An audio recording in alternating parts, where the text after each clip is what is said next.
Well, thanks, buddy. Who are you? I'm a guardian angel. Matter of fact, I'm looking for an Al Bundy. Do you know an Al Bundy? I'm Al Bundy. No! Would you stop playing Nintendo up there for a minute? What kind of mess have you got me into? What have you done to me? Just have to give me a minute with this, Bundy. I thought I was here to save a human soul. Let's rock. Thanks, Dad. Can I get a whooping? Whoa, Bundy! No Man presents, live from the nudie bar, the Married with Children podcast.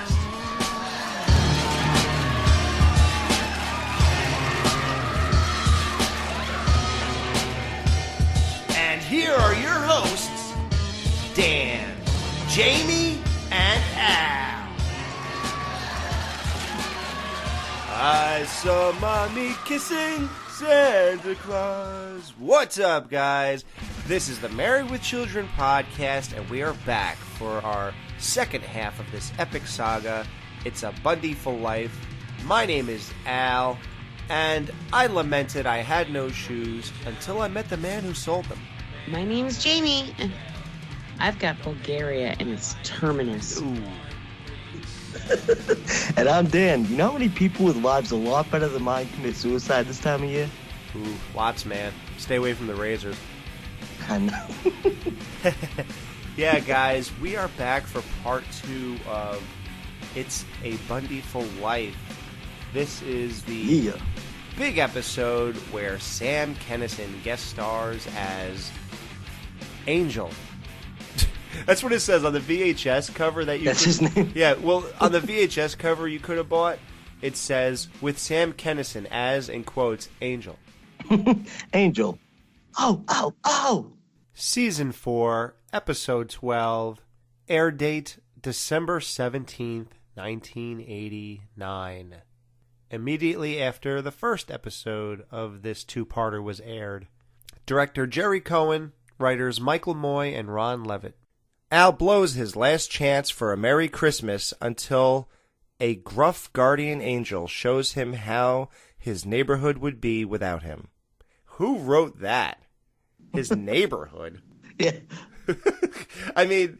Someone who hasn't watched the episode. And this is on the official release from Sony. Because I stopped reading IMDb because those were so bad. Here, let me see what that says. His guardian angel decides to pay Al a visit and shows him what life is like without him born. Okay, that's more like it. The Jablonskis are a perfect family, and the Rhodes are more like the Bundys except without Al. Who is writing these? Wow, that's not even in the episode. I don't even know what they're talking about. Wow. I think someone's sabotaging this. Yeah, there's definitely something going on. That's a shame, though, because I would love to have seen that. Yeah, what did the Rhodes do in that little clip there, that segment? Who here knows what a Christmas club is? Oh, isn't that where morons put money in the bank to get 2% interest instead of the normal 5? Yeah. Anyway, I've got one of these Christmas club things and was able to save a pretty penny this year. So, in addition to our annual Christmas feast at Dennys,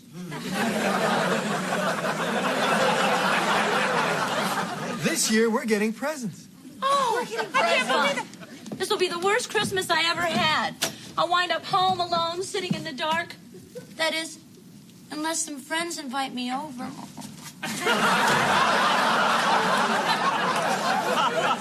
Poor Marcy. I feel so bad for her.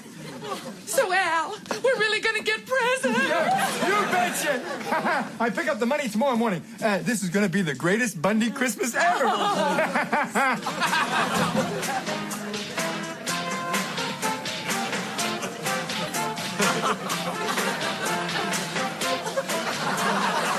All right, guys, that was a nice little recap of what we just talked about. No wonder Al Bundy's life is so miserable. Look who he's got for a guardian angel. Loser! Sam Kinison in a 1-hour Married with Children tonight. Tonight on Married with Children, Al meets his guardian angel. You know Al Bundy? I'm Al Bundy. No! And sees what life would be like if he'd never been born. It's me.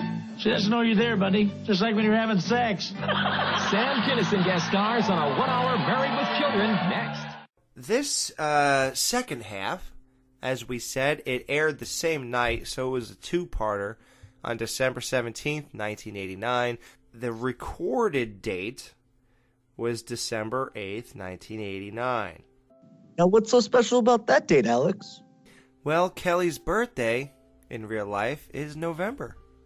Oh, shit. Her birthday's November 25th, so we get to completely comment on this unbelievable outfit that she walks down the stairs. Kelly is wearing by far the hottest outfit she has ever been seen in thus far. Would you agree? I would agree, yes. And she's had some good ones, but damn. Every single time, I'm just floored. When she walks down the stairs, I'm like, wow, I knew this episode was good, but, wow. I feel something. Floored wouldn't be the word that I would use for me personally, but yes. What if it's a hardwood floor? That would be more accurate, sir. Thank you. I mean, there you go. It's an indescribable outfit, and I will post it on our Twitter, Instagram, and Facebook group page. You better be a member of at least one of those three things, because that's how we communicate. We reminisce on our last podcast. Everybody gives their thoughts on everything that we talked about. And we post pictures of hot girls on the episode or hot chicks like Kelly all the time. So, yeah. So I guess we can get past that if you guys don't mind. And go easy, you savages. Just because you can doesn't mean you should. Kelly, honey, hurry up. Daddy will be home any minute with our presents. Oh, and did you dress for the annual Bundy Christmas feast at Dennys?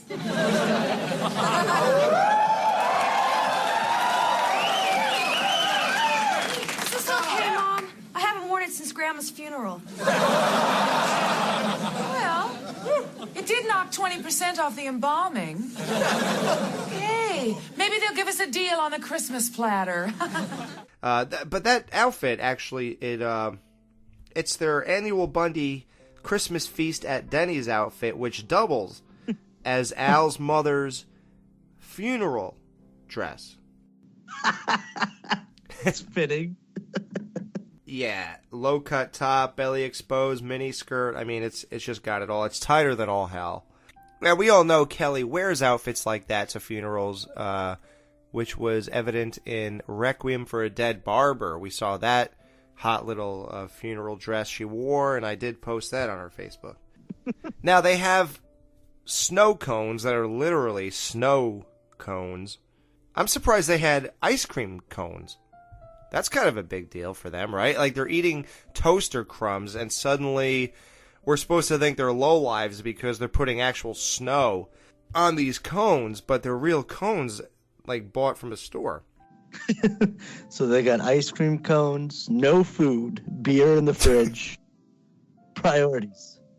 Toaster crumbs and Tang. Toaster crumbs. So, and cough medicine, apparently. And by the way, you're not supposed to have snow cones in actual ice cream cones. You're supposed to have it in, like, those paper cups.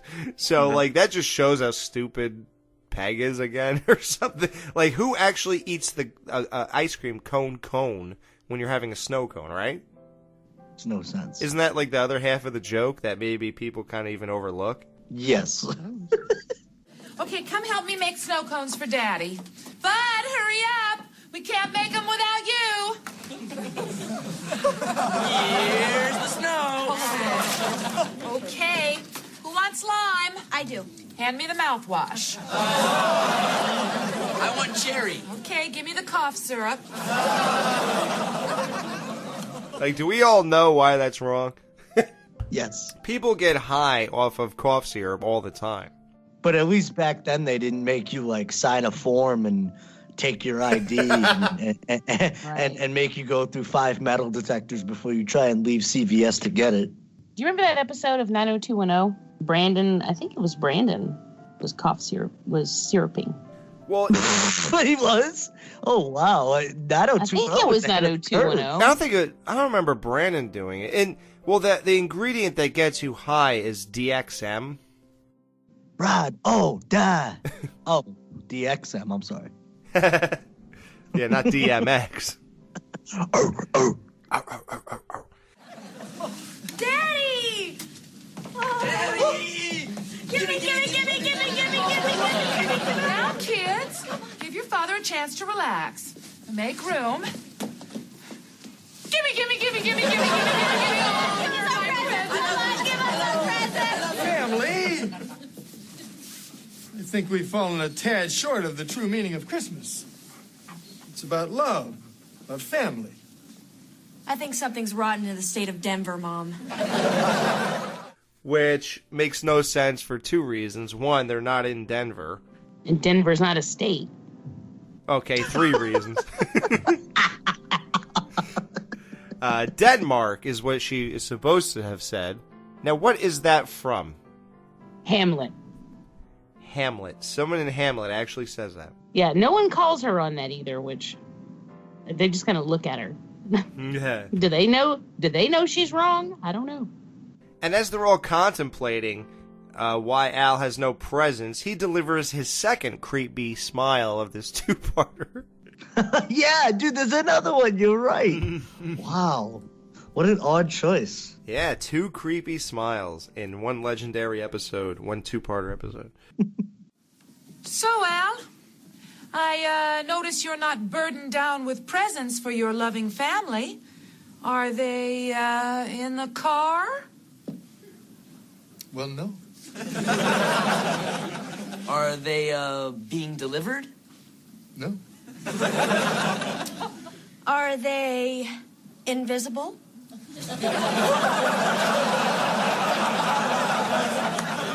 Well, you guys get to ask the good questions. If for once you let me go first, I would have asked if they were being delivered. And I like how he answers them as if he could get out of this. He's like, right. He's like, are they in the car? He's like, well, no. Yeah. Like, he's answering them as if he could eventually tell them where the presents actually are, but they are just guessing the wrong answers. It's funny to hear the rest of the family and how little they try with their lives, but then you switch it around with Al, and he's just trying so hard because he knows what's to come. Right.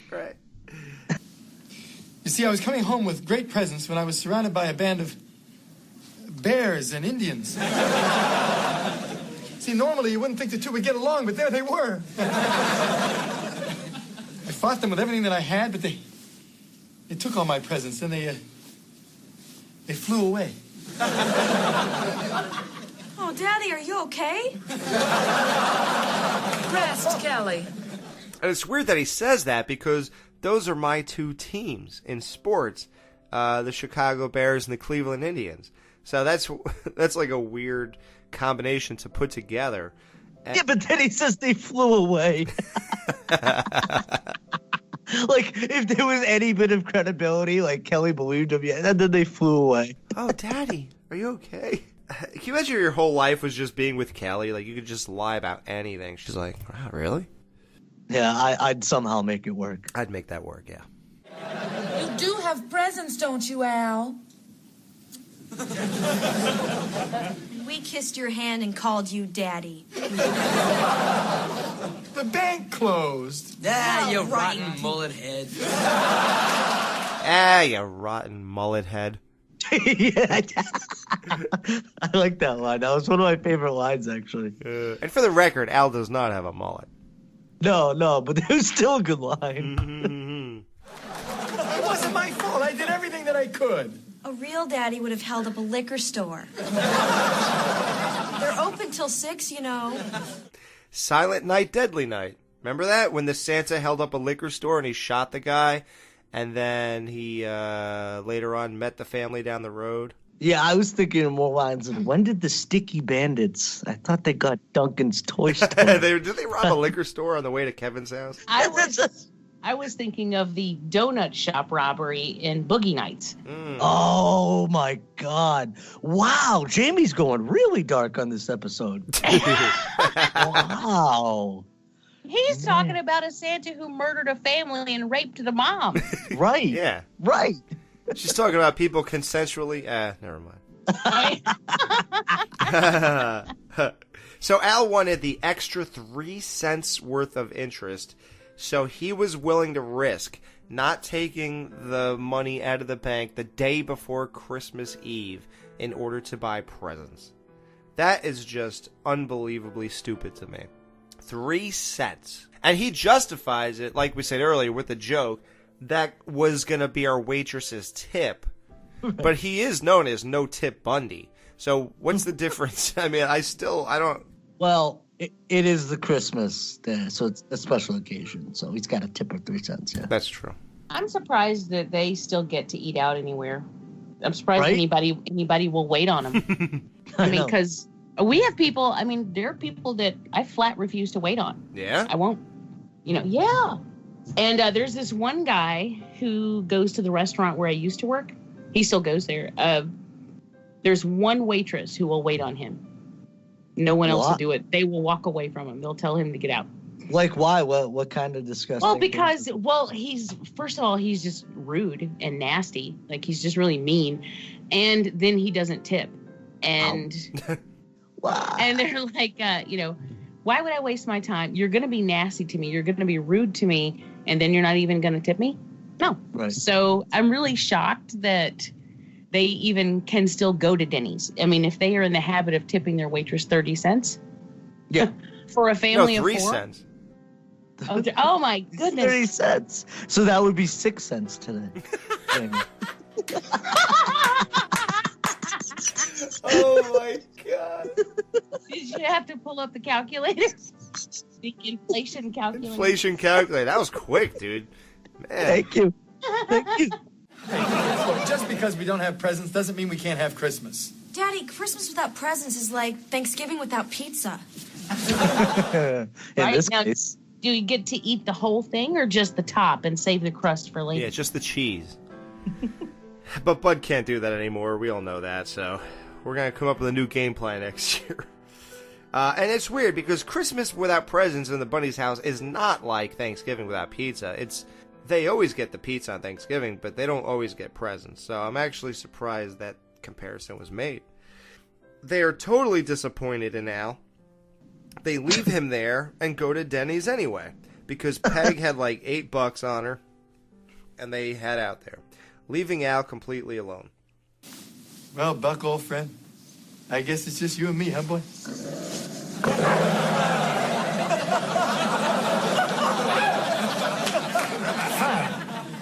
Fine. Why does Buck have a beef with Al? Like, was he expecting a present?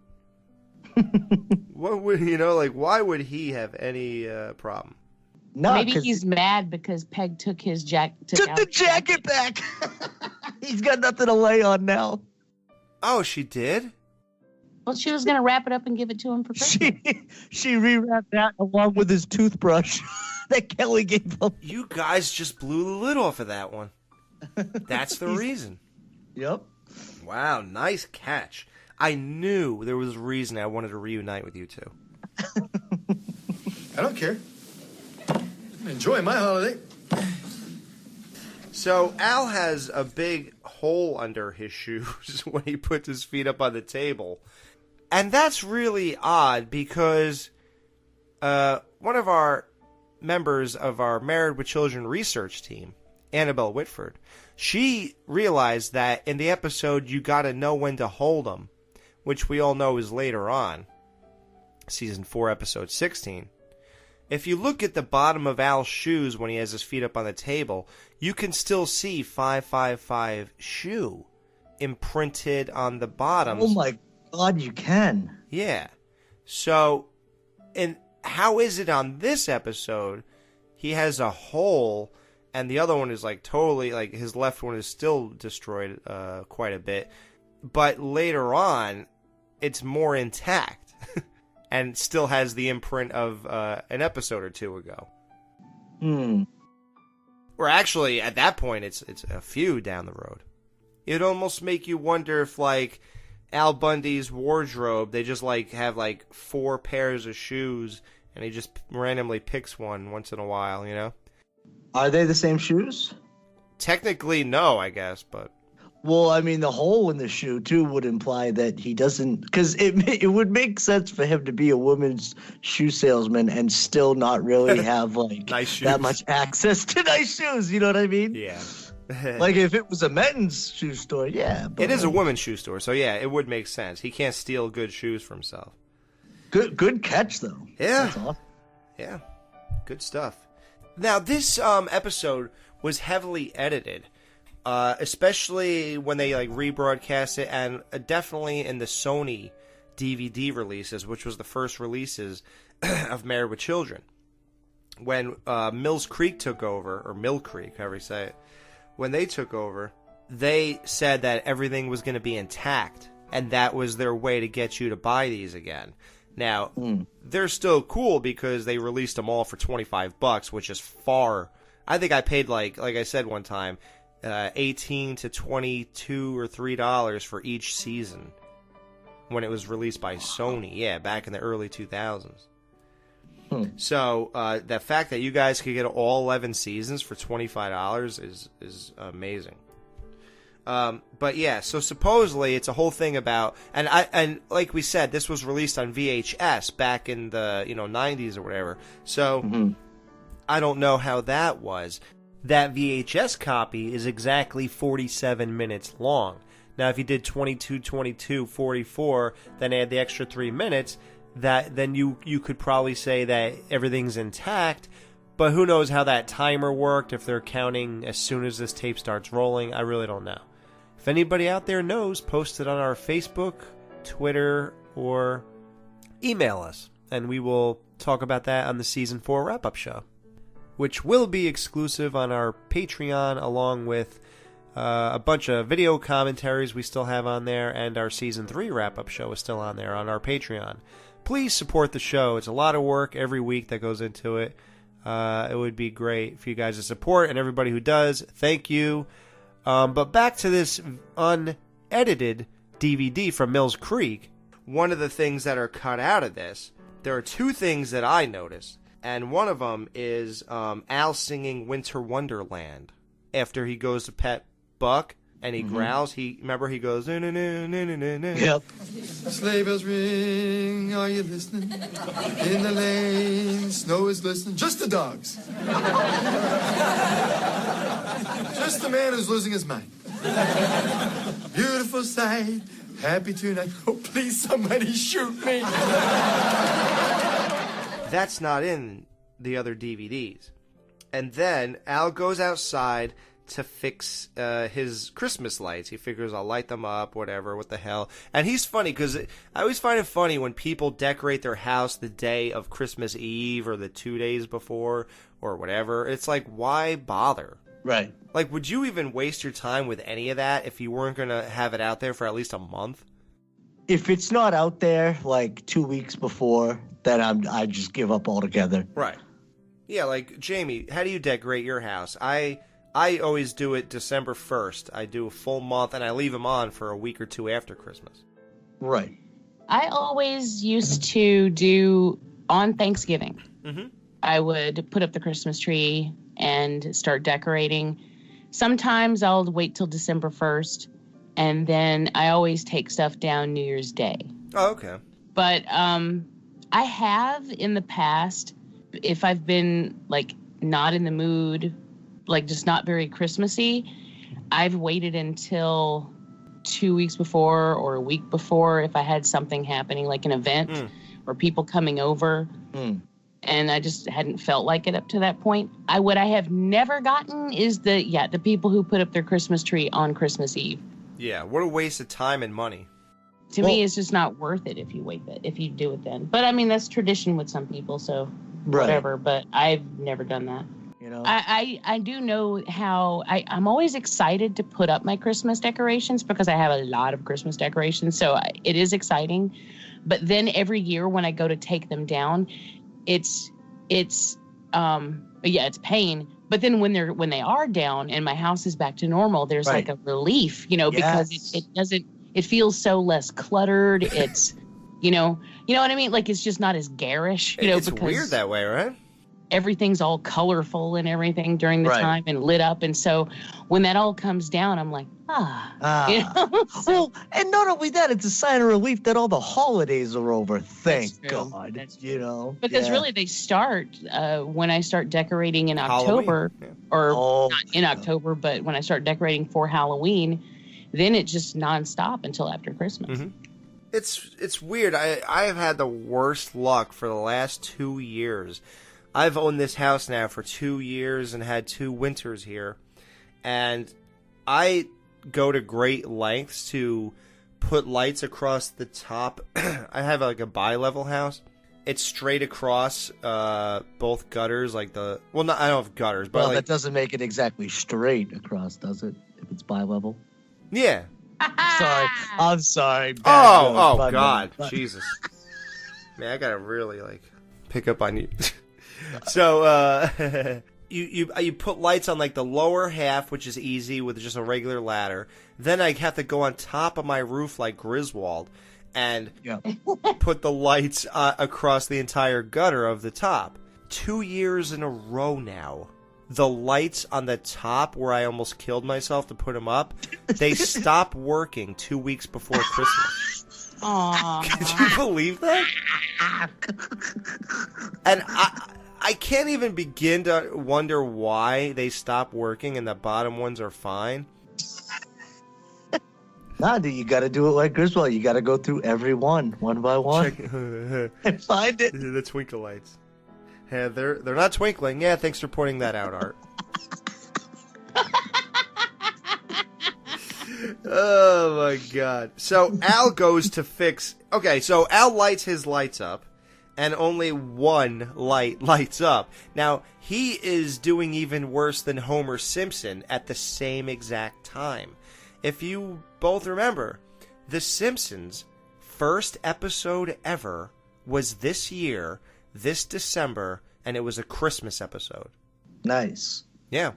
I also feel like too, especially in this instance, Al is kind of like a early incarnation of Tim Taylor. Really? I don't know. I really didn't watch that show that much. His whole thing was he has a show called Tool Time.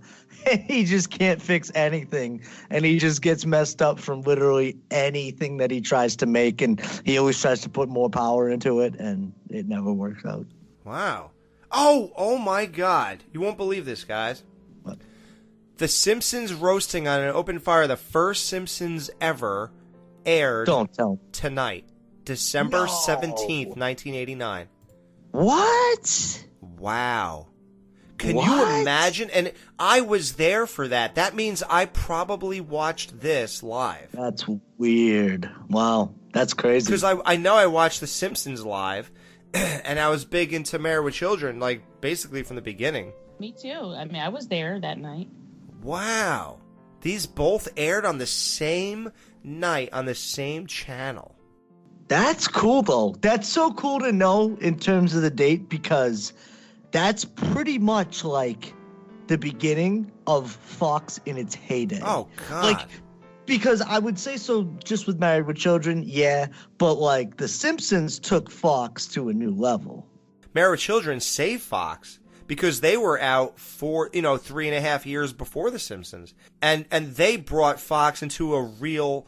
Because remember the whole thing going on with Terry Ricolta when she protested the show and the ratings shot up 300%. So Married with Children is the one that put Fox on the map, and then The Simpsons rode that straight up. But together, though, right? Wouldn't you say that was Fox in its heyday when The Simpsons and Married with Children were going? I mean, that was the time, dude. God, dude, so many big shows were on at this time. Even 90210, that was a huge show on Fox. Like, all these big, all these big name shows were on Fox. And Fox was like a favorite channel of mine at the time because they had all the good stuff. We watched all the same shows. We were watching TV at the same time. Oh, and one day we'd get together. Warms the cockles.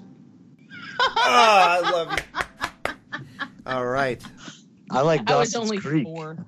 Hey, I watched Dawson's Creek too. Yeah, but I want a hug. Aw, I'll give you a hug.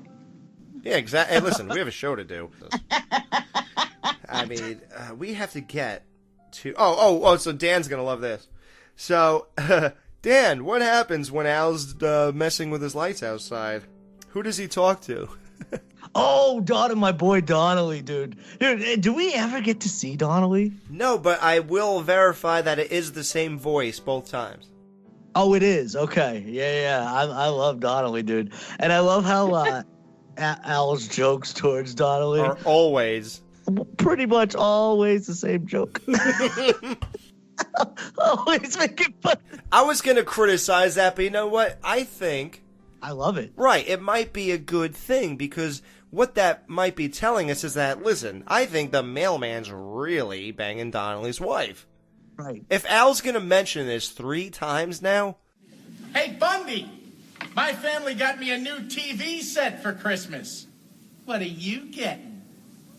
Well, if I was one of the guys down the post office, Donnelly, I'd be unwrapping your wife. Right. It has to be true, right? Yeah, absolutely, yeah. Like, why would you go for the same pointed joke every time if it wasn't true? Right. Exactly. Good old Donnelly. I love it. I love their exchange. And even furthermore, though, I do love how you never even see him. It's perfect. Hey, Bundy! We're having steak tonight. What are you having? And you better watch out. I guess when Al tells the kid, when he dresses up as Santa and comes out and the kids sit on his lap, and he tells the kid, tell Daddy to come home around the time the mailman comes by, and he'll get a present. He goes, what do I get? A fresh new mommy. So yeah, that must have been Donnelly's kid. Must have been, right? We put it all together. Nestor was his son, and his daughter sells Girl Scout cookies. Yep. So now here's another scene that I swear was cut. Every time after I bought the Mills Creek edition of this show, every time I see Marcy come up to Al all drunk and talking to him in front of his front door, that is always very strange to me. It's as if I don't remember it ever. They also do... Yeah, go ahead. I didn't see that. Really? Yeah, earlier when you guys were talking about her saying, yeah, the bony. Look at that bony butt. Right. Bony, yeah. I was like, where the hell was I? Like, what was I doing when I was watching this episode that I totally missed this exchange? Well, now what do you watch this on? Well, and I said I had a recap, right? So mine is clearly a different version than yours. Clearly, that's so weird. I don't know. I'll have to go look. But yeah, the Mills Creek doesn't have the recap. No. But I know I've seen it. I wonder if it's on my Sony edition. And the Sony is the one that you think cuts out everything else. Okay, so yeah, it must be Sony then. Wow. Because you can have your little recap, Jake. Recap, and I didn't have that scene. Yeah, you can take that. I'll take that scene all day. So I was right then. Oh, wow, perfect. You verified it. You don't see Marcy coming up to Al? Nada, you were wrong. No, I was right that Marcy does not... Well, get out of here. Okay, so... yeah, these guys trying to confuse me for no reason. Excuse me, Marcy. I'm Al. Do you know where I live? Why didn't you let me in the bank, Marcy?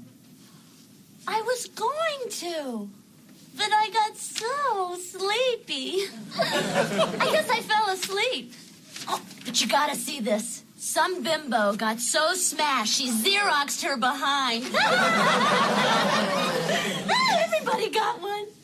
Oh, imagine imagine the humiliation when she shows up for work Monday morning. Yeah, it's a Christmas to remember, all right. Well, let's get you home. Now, we'll hail a cab, tell him to take you to Dock 43. Walk up to the first toothless man you see, show him this picture, and you're home. Thank you, Al. That sounds like horrific, though. Like she's gonna get raped or something. Right. Show them this, and they'll set you up, and they'll bring you to your house. Is that what was really implied, though? Yeah. That's pretty dark. This episode is dark. He sent her to the docks. Don't tell anybody, but I'm gonna go throw up in your next-door neighbor's mailbox. Look at this scrawny little thing. So she's throwing up in her own mailbox, obviously. Oh, I thought it was Donnellys. Oh, yeah, right. That'd be funny. Can you imagine if she was like, I'm going to pay that guy back? I think it's funnier if she pukes in her own mailbox, but I know, yeah, no, totally. But she's probably still high from the painkillers that she got from the last episode there. what's funny is when we talked about how, remember how in the very beginning of the show when we were talking about the synopsis that you read and how it said how their neighbors would be if he wasn't there? Yeah. I was thinking, I was like, you know what's funny? And this is all in my head. I was like, you know what's funny is we don't see them at all this episode. No, it made no sense. And then you guys were talking about her with the bony and all of that. And I was like, what are they talking about? Yeah, she is in this one. Not Steve, though. Steve's already at Mommy's. Yeah, you do see Marcy. I guess at that point, after the Marcy scene, Al lights the lights, only one comes on. And like I said, Homer had better luck, because I think Homer had like 4 of the lights come on, and one of them just kept blinking till they popped. So that was pretty funny. For some odd reason, Al takes a knife to the lights, which would help nothing. I don't even know what he was thinking. And he gets electrocuted with 120 volts. And he goes right to the ground, and he's completely unconscious. Now, it happens. He gets woken up by his guardian angel, Sam Kinison. Hey, buddy. You all right? There you are. You're okay? You're fine. Well, thanks, buddy. Who are you? I'm a guardian angel. Matter of fact, I'm looking for an Al Bundy. Do you know an Al Bundy? I'm Al Bundy. No! Would you stop playing Nintendo up there for a minute? What kind of mess have you got me into? What have you done to me?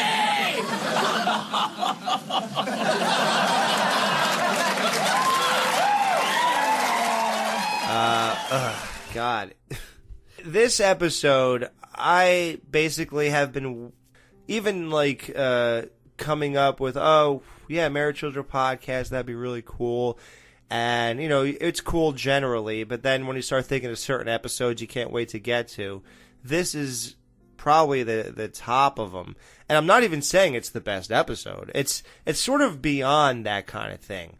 I'm not saying this is the best writing ever. I'm not saying this is the best anything. But there's just something magical and something great and iconic about this episode that cannot be contested, because anybody growing up in the 80s and early 90s and stuff like that, they all know how big this is, and they all know what it all means and the future and how it became more important. So Sam Kinison is a comedian. A lot of people don't know a lot of things that we'll definitely get into here, but so he was evangelical preacher. His whole family was into that kind of thing, so he'd get up there and he'd talk about Jesus and stuff like that in church and do all these, he'd speak like that. And that's the funniest thing about him, because when you heard Sam's comedy, it was the complete opposite of what a churchgoer would probably go to. Mm-hmm. So the idea that he was the guy you were listening to in church, he kind of became disillusioned with church Well, and also, Alex, one thing that they leave out that that is in the book that his brother wrote is he got hit by a car as a kid, and he wasn't like that before. So he hit his head pretty hard, and I guess he was pretty quiet, and then after that, it just emerged. It's a crazy aspect. They definitely highlight it, and I've heard a lot of people talk about it, but who can really say? But if you were to ask the people really close to him, like his brother who made the book, yeah, that was a big part of it. And he was not the same Sam Kinison that we've known to love before. Isn't that crazy? Yeah, it's so weird to me, but I've seen a lot of cases where people get head injuries and it completely changes their personality. Yeah. Yep. Well, it changed his for the best. I mean, except for, he has a dark side to him that we'll touch upon. But all stand-up comedians do, though, or at least the good ones, because that's what makes for good comedy is it has to come from darkness. Typically, I guess. That's why I'm so funny, you know? Yeah. Carrot Top is so dark. Yeah, all right, well, I don't know. I'm just insanely hilarious for the same reasons, and I think that's what... You're also delusional, not disillusioned. Hey, being on the verge of suicide every second of your life makes for funny stuff. It's hilarious. But I definitely connect with this guy. He is in my top 3... probably favorite comedians of all time. Oh, really? Oh, yeah. I have, last night, I watched the complete Sam Kinison. It's a DVD set. It featured Breaking the Rules and Family Entertainment Hour, which was the opposite of that. I think it was on HBO. And, I watched tons of Sam Kinison last night in preparation for this, getting totally engulfed in the whole thing. For those of you who don't know, who are not that into it or him or whatever, he was in the movie Back to School with Rodney Dangerfield and Robert Downey Jr. And Rodney Dangerfield gave him his big break. Right. Exactly. And Rodney Dangerfield is one of my top people, too. I was going to say, isn't Rodney Dangerfield one of your favorite comedians as well? Mm-hmm. Take my wife, please.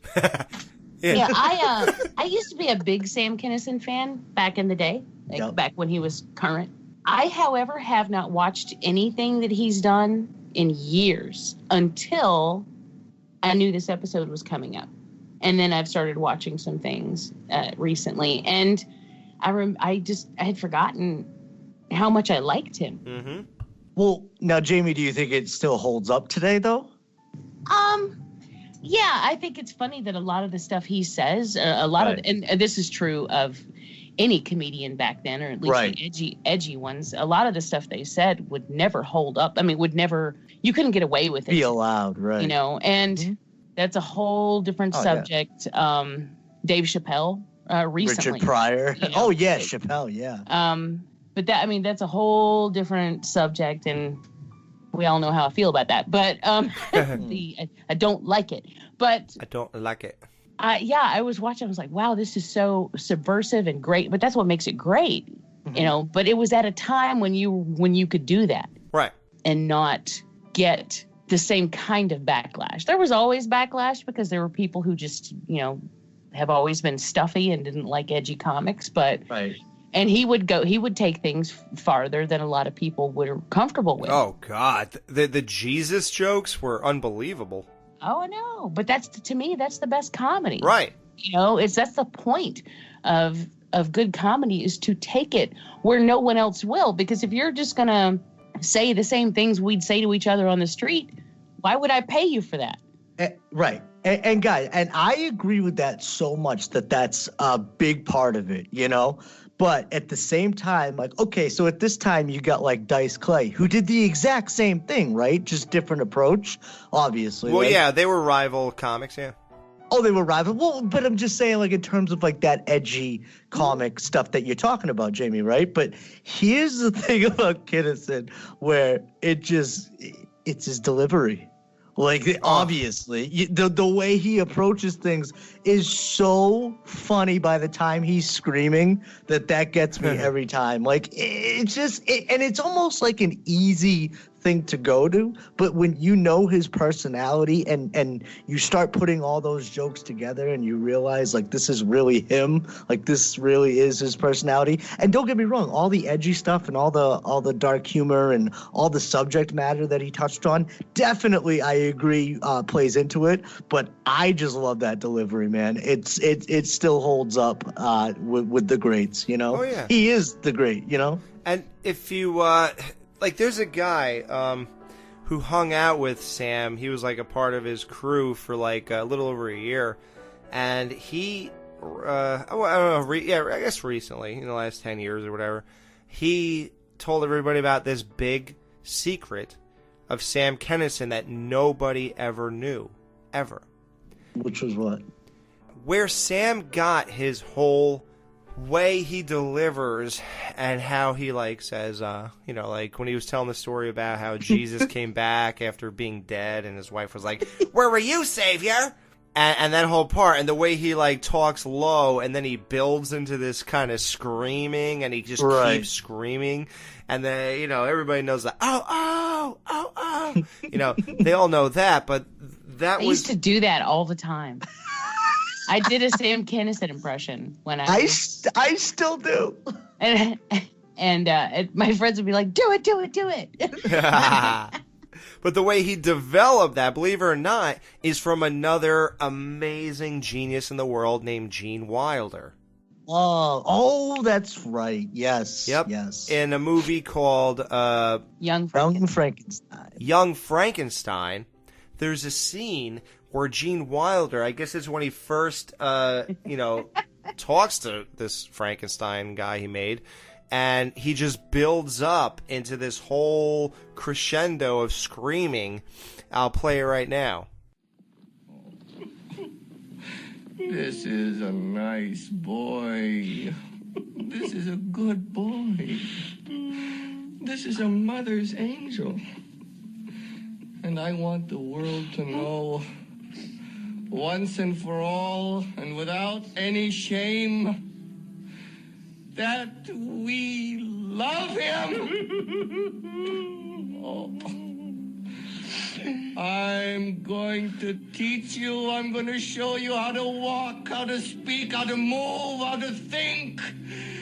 Together, you and I are going to make the greatest single contribution to science since the creation of fire. Dr. Frankenstein, are you all right? My name is Frankenstein. And that's the clip where, like, Sam looked at that and he was so taken by that. He was like, wow, that's like a great, you know, comedic element that nobody really does. And it was only done once. And Gene Wilder's not going to sit there and keep doing it or whatever. So Sam saw something so, you know, profound in that or whatever, and it just affected him so much that he said, wow, screaming at people is a way to definitely stand out. It's a little gimmicky, but that's what the 80s were really all about, gimmicks and stuff like that. But Sam had a lot of substance too. Right. You know, right. So when you combine gimmick and substance, you pretty much have a winning formula.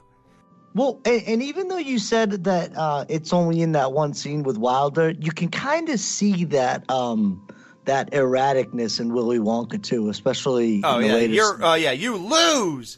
Right. You get nothing. Yeah. Hey. I love Gene Wilder. So good. Yeah. I know. Rest in peace, Yep. bro. So funny. Yep. Yeah. Yeah, he screams again, but it doesn't seem like it's not like a shtick of Gene Wilder or anything, you know. That's what I wanted to say too. It's definitely not copying him, but since you mentioned that, you can definitely see the influence there for sure. Yeah, that's cool. And that's one of the biggest secrets nobody's ever known about Sam. Now, Sam was a rock guy too. He was big into rock music, so he had CDs and everything. One of his most famous, and he sang, believe it or not. And his biggest song was Wild Thing. He redid that song. There's a music video and everything. And in the video, they had Jessica Hahn. And he actually... Oh, my God. I remember that. we just did the Playboy episode, the Search for Miss October, and she was in Playboy November 1987, December 1987. That's how big she was, and then September 1988. She had the greatest, biggest hair. Yep. It was awesome. Yep. And they actually hooked up. And there's like a legendary story about Sam having sex with Jessica Hahn, and he fell asleep while he was inside of her. And he got so bent out of shape, because that story came out on Howard Stern. Jessica Hahn was on there, and she told that story about how Sam fell asleep inside of her. He was so pissed, dude, that when they got back on the show together, he brought her to tears. Because he mentioned how she did this really crazy, perverted Mr. Ed bit on Howard Stern, but she recorded it the same week that her mother died. Oh, so he killed her for it. Well, she was scheduled to do it, and then she went ahead with it even though her mom died. Right. And then, so Sam was so pissed about what she did to telling everybody about that. He was very, I guess, insecure about that story, at least. I'm not saying he was an insecure guy, but he didn't want that being told. And then he was like, oh, yeah, I want you to do another Mr. Ed bit while your mom's dying. And she goes, oh, Sam. And she hangs up and leaves the show. Crap, I forgot she was on Married with Children. Oh, wow. Yeah. She eventually shows up on Married with Children in season 6, episode 12, So This Is How Sinatra Fell. And that is a legendary moment when she's on there. And it's this, I don't like to jump ahead or anything, but so she's going to be on the show too. And here's another crazy one. Sam Kinison, this is not the first time he was ever in a show with Katie Sagal. And you guys will know this. He was on Tales from the Crypt. Oh, and remember the episode with Katie Sagal when she's dragging this guy's dead body, or some guy was poisoned or something and was dead, but you hear his inner voice, and it's Sam Kinison. Mm-hmm. And it's Katie Sagal is the evil person of that episode. It's called it's season 2, episode 8. It's called For Crying Out Loud. That's that. So they were in an episode together already. That's cool. Yeah, so like I said, he was a regular on Howard Stern. I have every single appearance. One time on Howard's Sirius thing, they did a Sam Kinison special, and I downloaded it. So I have every single Sam Kinison episode on Howard. Nice. He got into this big beef with Bobcat Goldthwait. Do you guys remember him? Oh, yeah. Of course, yeah. And wasn't he the voice on this show that kind of ripped off Married with Children? On Happily Ever After, yeah. Right. And he was the voice of what? That that speaking, whatever that was, on the couch? Yeah. Yeah. Yeah. It's like a teddy bear, yeah. Yeah. So he had a huge fight with that guy on Howard because he felt that guy stole his act. Because, he would scream too, right? Bobcat, Oh my God, yeah. So, it's funny because Bobcat Goldthwait was on Married with Children, and he brought to the show probably the worst aspect ever, at which most fans cite as the shark jumper. Remember when they brought the kid 7 on? Oh, God. He was that kid's dad who dropped him off at the Bundy house. Oh, my God. Oh, wow. So you feel like, well, good, Sam hated the right people. Yeah, right? Makes sense. So, and here's one more tie in Married with Children. The classic scream of Sam can be heard at the beginning of an Anthrax 1987 song, I'm the Man.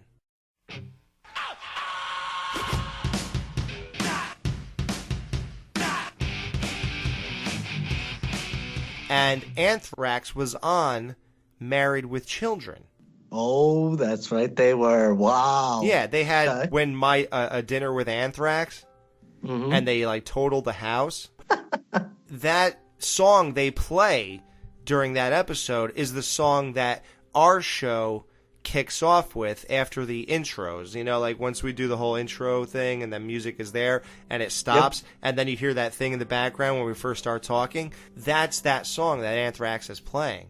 Ah, nice. Yeah. Back to the episode. Sam Kinison is looking for Al Bundy.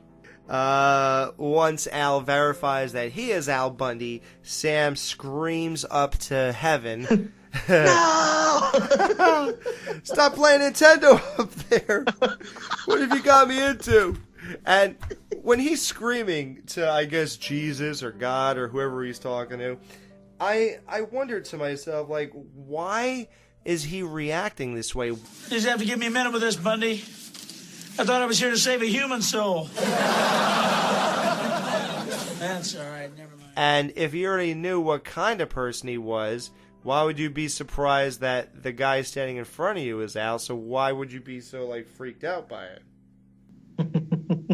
Right? Yeah. Like, has he just seen this guy and saw his life or something? Yeah, I'm thinking that's kind of the angle that they were going for, yeah, but... Or is Al's appearance so, like, jarring to this guy? I know, right? So, yeah, that's like, so funny. So, he goes to drink from a flask, but it's empty, and he makes the joke about Jesus turning water into wine, but he can't leave him any booze. I always wanted to walk around with a flask. Have you guys ever done that? Yes. Yeah? Yeah, for Patriots game. Wow, you could just drink anytime you want, huh? Pretty much. I've never had a flask. I had one. I never really used it, though. Like, I never put it into practice. Right. Well, here's the thing about a flask, though. Look at the dimensions of it. You're not going to fit that much booze in. So it's okay. Like, it'll last you a little bit, but, like... You know what I'm saying? Like, it's just, you just I've not always that much. thought that. Every time I see someone drinking out of one in a movie or on TV, I'm like, well, that's not going to go very far. I guess it's probably a few shots, but... But it seems bottomless, right? Like, whenever they do it in movies or whatever, it seems like it just never ends. Right, it's always completely off. Like, people taking shots of it. Like, dude, that would make it halfway around that circle and then be gone. I guess maybe they take little sips. I guess, yeah. Good point. Oh, I get it. You're one of my wife's relatives. I've never seen one upright before. No, much like a neutered dog, you don't get it, Bundy. Read my lips. I'm your guardian angel. Oh, I see. Hell, I got to apologize. I just thought you were a nut. Well, I'll get my guitar and call Elvis. The three of us will rock in the new year.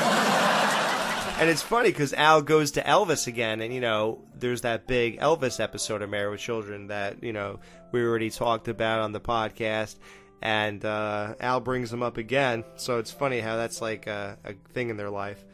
And like I said, Sam was a real rocker, and he like I said, he did the song Wild Thing and stuff, so that wouldn't be so crazy for Sam to join in and do anything. Hey, this is no sleigh ride for me either, Bundy. Usually on Christmas, I'd be over Moses' house. We'd be out by the pool. Wait for the new guy to jump off the board, and then mow parts of the water. Now that's Christmas. That's Christmas, man. Like, you imagine in heaven, a guy goes to jump in a pool and the water gets parted and the guy just smashes his head. Yeah, and there was another instance too, I forget what it was in this episode, where much like the Bosco incident, some of the funniest stuff just comes from them explaining things. Like, where you could just imagine something like that, and it's so ridiculous. Yeah, but I sort of fell from grace. They caught me scalping tickets to a Jimi Hendrix concert.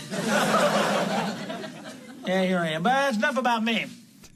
Like, can you imagine you die and you go to heaven and you have the same whole job and personality that you had here?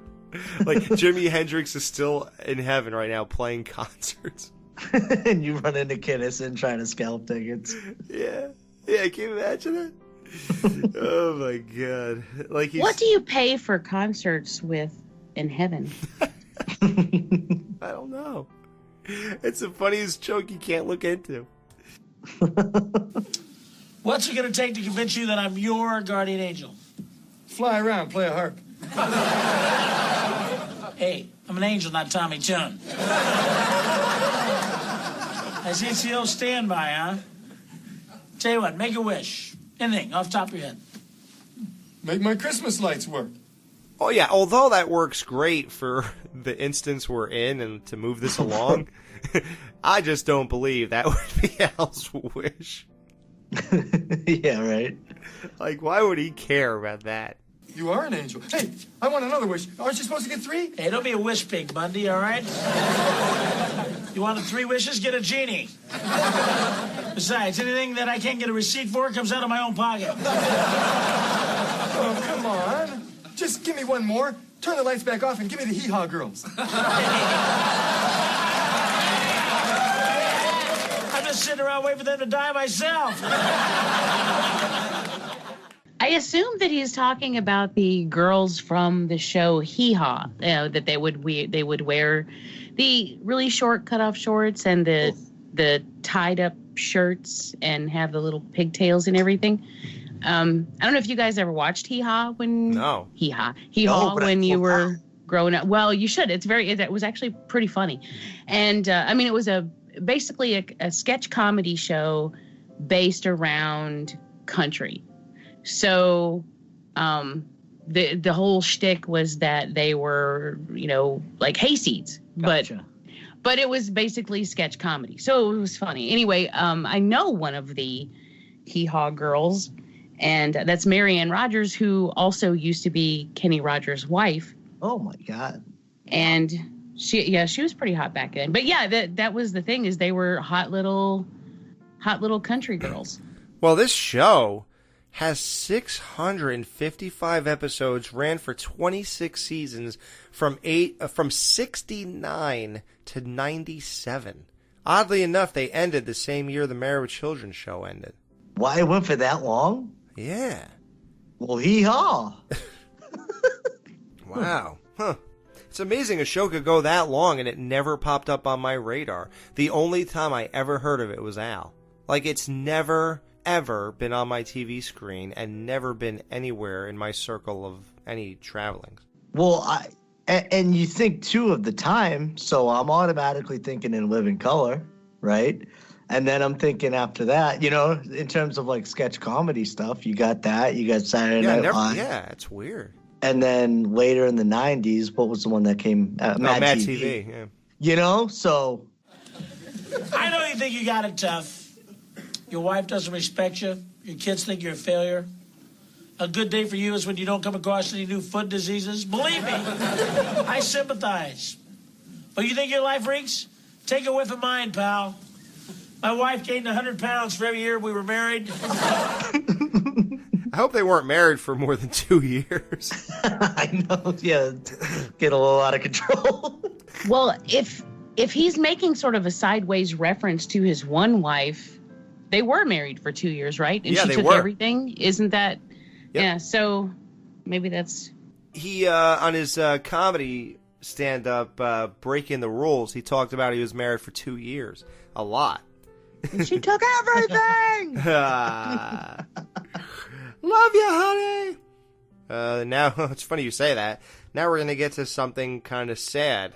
I'm not going to get into it. I'll save it for the end of the episode so we can have at least a cheerful time for the duration of this. But then Sam makes a joke right after that. I hated driving home so much I had vanity plates written up that said, "Hit me." Which is the most eerie and profound sentence that will be spoken here. The reason why is because in April of 1992, April 10th, I believe, 6 days after he got married to Malika, on the way to a venue, he was driving and he had a head-on collision with another vehicle. The other driver was a drunk 17-year-old kid. And this was like 3:30 in the afternoon or something crazy. Yeah. I'll get into it at the end. I don't want to talk about it too much now, but basically that's how Sam actually died. So it's so eerie that he said he had license plates made up that said "hit me," and that's how he died. That's crazy, but I'll get more into the details because it was kind of a strange detailing of how he died too. And one really weird thing for me is that now that it's funny how it all lands here, for me anyway, that we're doing this episode now, and Sam died at age 38, which is exactly what I am right now. And that's when we're covering this episode, at 38 for me. Wow. Just please make it through this episode. Yeah. Please. But despite it all, she loved me. You know how I know? Because she told me! Oh, yeah, when I was at work, she loved my father, my brother, my bookie. But when I found my grandfather's teeth in my bed, under the pillow, then I knew there was trouble in paradise. That's what I did what any other man would do, Bundy. I canceled my insurance and I hung myself. Shoulder, huh? The reason you should never kill yourself to get a reaction or to really show somebody is because people have this amazing ability to get over stuff. Like, no matter what or how tragic anything is, it's amazing how people get over things. Like I saw a girl whose father died recently, and within 2 months, I'm just looking at her across the room, and she's doubled over laughing with her friends and stuff, and I'm like, well, I guess that's not hanging over her every second, you know. I don't know what he's supposed to be, comatose, you know, forever. Well, also too, when you don't have a choice, you do adapt. You do, you know. People you know what get I'm saying? over Like, stuff. and that's not to say that it's a survival thing. Of course. Like, what are you gonna do? And listen, I know some people that do, and I feel bad for them. But yeah, like, I have experience losing people, and you do learn to get over things pretty quickly. And if people look at it like it's callous or whatever, but like you said, like, what do you want me to do? Like, sit in my room and just keep twitching, like, oh my god, like listen to early 2000s emo music? Like, it's not gonna happen. Well, and would they want you to do that? Right, no. And I mean, would my dad, when he died, would he want me to spend the rest of my life miserable? Because no. Well, I hope not. I mean, I wouldn't. But I could never commit suicide to get back at someone because I would never see their reaction. And to me, revenge has no point if you can't see their reaction. So, you know, I have to see it. Right. So him doing this, like, I mean, what did it show anybody? I mean, so she doesn't get some insurance money. That's about it. It's like, okay, well, she moved on. She's just more worried about food anyway, apparently. So, if he helps Al, he gets his wings. Now, obviously, this episode is called It's a Bundyful Life. So, we're not going to gloss over the fact that this is all based on, more so than anything, the second half, It's a Wonderful Life. The Frank Capra 19, I'm not looking, but I think it's 43 movie. 46. Oh, wow. Yeah, so,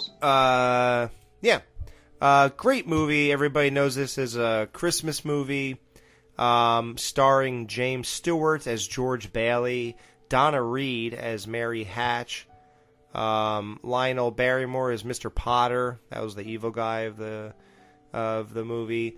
It's a big movie. Most people know it. I myself, I play it every single Christmas for about 20 years now. Mm-hmm. But like we mentioned, the Griswold's Christmas, when Rusty was on the couch, because he was home for the Christmas break, he was watching It's a Wonderful Life. And he's that's right. And that's the kid from Roseanne that we talk about that show. Right. Every so often he's David. And things like that. So it's an iconic movie. It's amazing. The story is pretty compelling. Sometimes people break it down in weird ways, like Beavis and Butthead. I remember their Christmas special. They did a parody of It's a Wonderful Life also. I think it's called like It's a Miserable Life or something. Wasn't there a Bill Murray movie named Scrooged, kind of like this as well? No, that's the. What's I'm the sorry. That might be more Christmas Carol. Ghost of Christmas. I'm sorry, I'm such an idiot. Well, that's what I was gonna say too. There's so many Christmas episodes and Christmas movies that you can watch, but you're definitely right. Like, It's a Wonderful Life definitely gets probably referenced the most. Would you say, or one of them? So many movies play that on their TV. Mm-hmm. Yeah, especially like Christmas things like that. Yeah, Beavis and Butthead parodied It's a Wonderful Life in 1995, December 19th. And it was called It's a Miserable Life. Jamie, you watch It's a Wonderful Life? Oh, yeah. Merry Christmas, movie house. Merry Christmas, Mr. Potter! Don't forget to bring a towel. Oh, no. Oh, yeah. What I was going to say, actually, was that if you break down that movie like Beavis and Butthead did really cynically, you hear George, like, the Beavis and Butthead are watching It's a Wonderful Life, but they change the whole thing, and they have George, they act like they're watching TV, and on the TV, George goes, "Oh, Mary, look, everybody gave me money so I won't kill myself." I do remember that. It's so messed up. And it's like, oh God, it's not that simple. You know, like if you but like they just happen to give him money and now he's not going to kill himself, but you're skipping over the whole thing where he realized he wants to live again. Because the whole premise of the movie, obviously, is that his guardian angel comes down when he's about to commit suicide, and he shows him that life is worth living, and that so I guess the only way he decides to show him is that, okay, I'll show you what your life would be like if you were never born, and that way he gets to see how he positively affected so many lives. George can't even bear to see how everybody's life is without him in it. It's kind of like the butterfly effect, you know?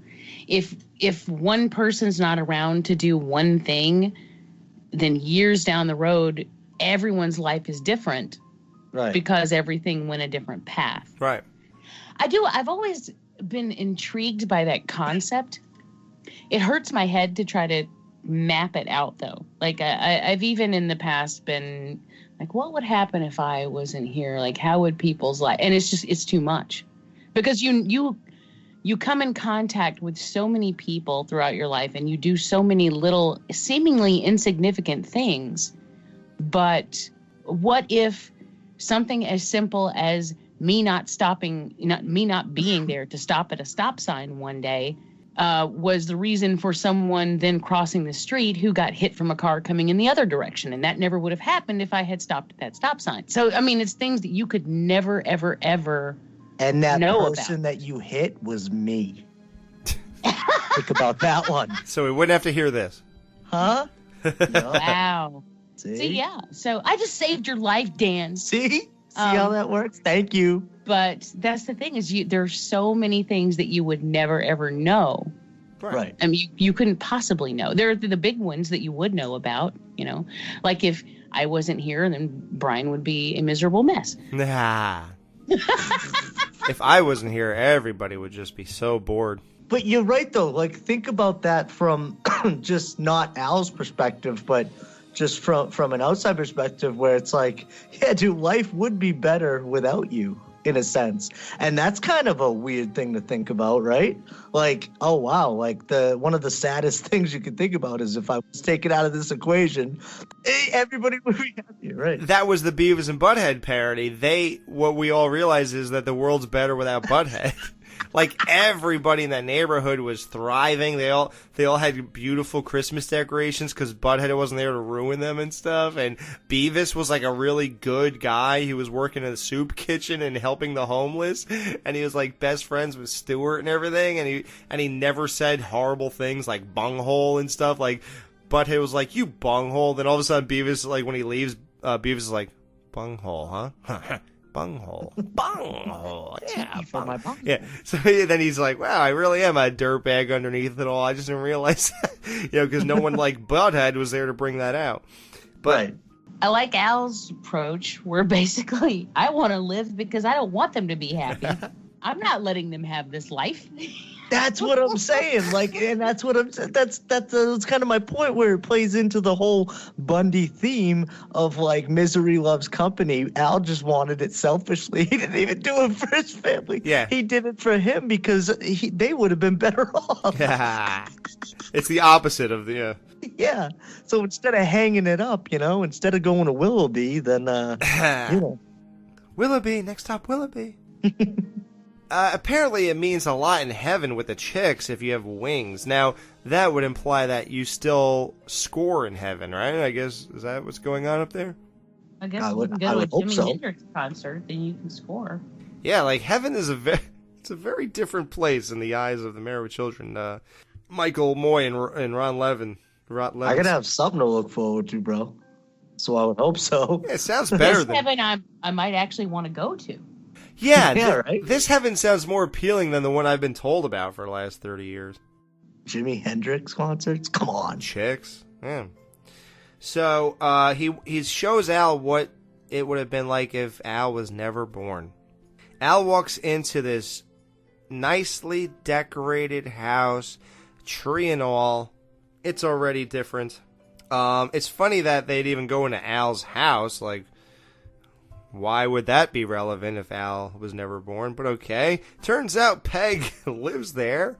Oh, right. Her hair is up. She's cooking. She's energetic. She's positive. Al says hi to Peg. He's happy to see her for some reason.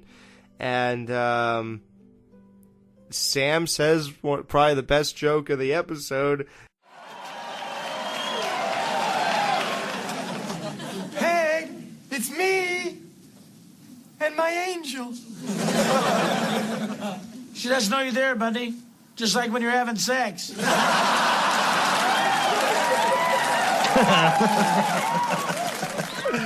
Oh, my God. That was great. That's never not great. Oh, man. Wait a second. She's cooking. She told me she was allergic to fire. Gee, that's weird. I guess after I died, women started lying, huh? Well, I'll tell you, if they ever start using sex to get what they want, I'm out of here. Which is also funny because she smokes. Yeah. How could she light the cigarettes? And she just cooked Thanksgiving dinner, a few weeks ago? Right. Al, I don't think anybody's smart in this show. Yeah. So apparently Peg would have moved into that house regardless whether or not she was married to Al. She would have had the same exact kids, same looking everything, even if it was with another guy. Right. Like, that stuff always I find funny. And I know, like, I talk about sometimes, since we're doing this podcast, we look into things a little deeper and whatever. But I gotta say that even years ago, I realized that too. I'm sure everybody did, right? Like, you're like, well, why are Buddy and Kelly still here? Why do they still live in this house? Oh, yeah. And it's just, I think it serves two purposes. One, it just sort of fits in with the way that this show does things. Right. And two, it's cheap. They're not gonna build a whole nother set. Right, and it shows a direct impact rather than like a more vague one. Like, because if it's just Peg, then we don't get the gag that Bud is totally different, Kelly's totally different. Right. You know? But the other aspect is when you're talking of like a dream sequence or like a sequence like what's happening now, like I don't know what you would call it, but you can get away with literally anything. They don't care in the real world. Right. If you're gonna add that other element to it, you can do whatever you want and kind of spin it however way you want in terms of like how it's gonna play out. Yeah, it's a perfect point because this isn't a reality of Al not being, never existing. This is Al's subconscious dream of how he sees this all playing out. Right. So, as much as he could wrap his mind around that concept, all these people are still here. It's just him who's not here. Yes. So, exactly. in that sense, that's how you get past this whole quote-unquote plot hole. Right. You know? Yeah. It's not a plot hole.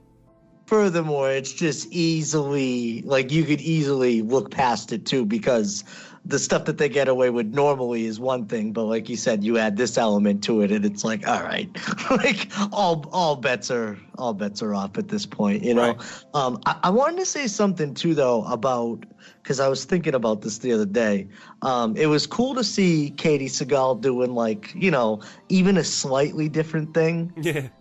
You know, it was cool though, because I started thinking about it, and I don't love the show, but I do watch Modern Family with Ed O'Neill in it too. And man, between that and then her on Sons of Anarchy, they are both such good actors and actresses. Like, it's ridiculous how good they are. And it only got highlighted because I realized something. Now, they've had all this time to kind of flesh out their characters on the show, right? Mm-hmm. This is not by any means taking anything away from Kinison, because just his delivery, what he does in stand-up comedy, and yeah, I know he's an actor, but the way he delivered his lines was not on that same, like, laid back, like, we've done this a million times attitude that Peg and Al had. Like, you could tell. And I find, okay, when in situations like this, when a comedian comes in, especially ones that I like, I love watching them, because even when he's talking about the serious stuff, like, he's doing it in a way where, like, you know who this guy is, and it's hilarious just to watch him. I got a smile on my face the whole time, even if he isn't saying punchlines. Like, I'm loving it. But you do really, nothing to take away from him, but you do have an appreciation for what they built in terms of, like, the show and fleshing out the characters. Like, these guys just hop right into it. And yeah, it's shallow, like, people, and they play the same type of characters or whatever. But seeing what I've seen from these two actors, you know, obviously Katie doing, I mean, come on, that's like a role of a lifetime. Mm-hmm. And O'Neill and a bunch of other things, but specifically Modern Family too,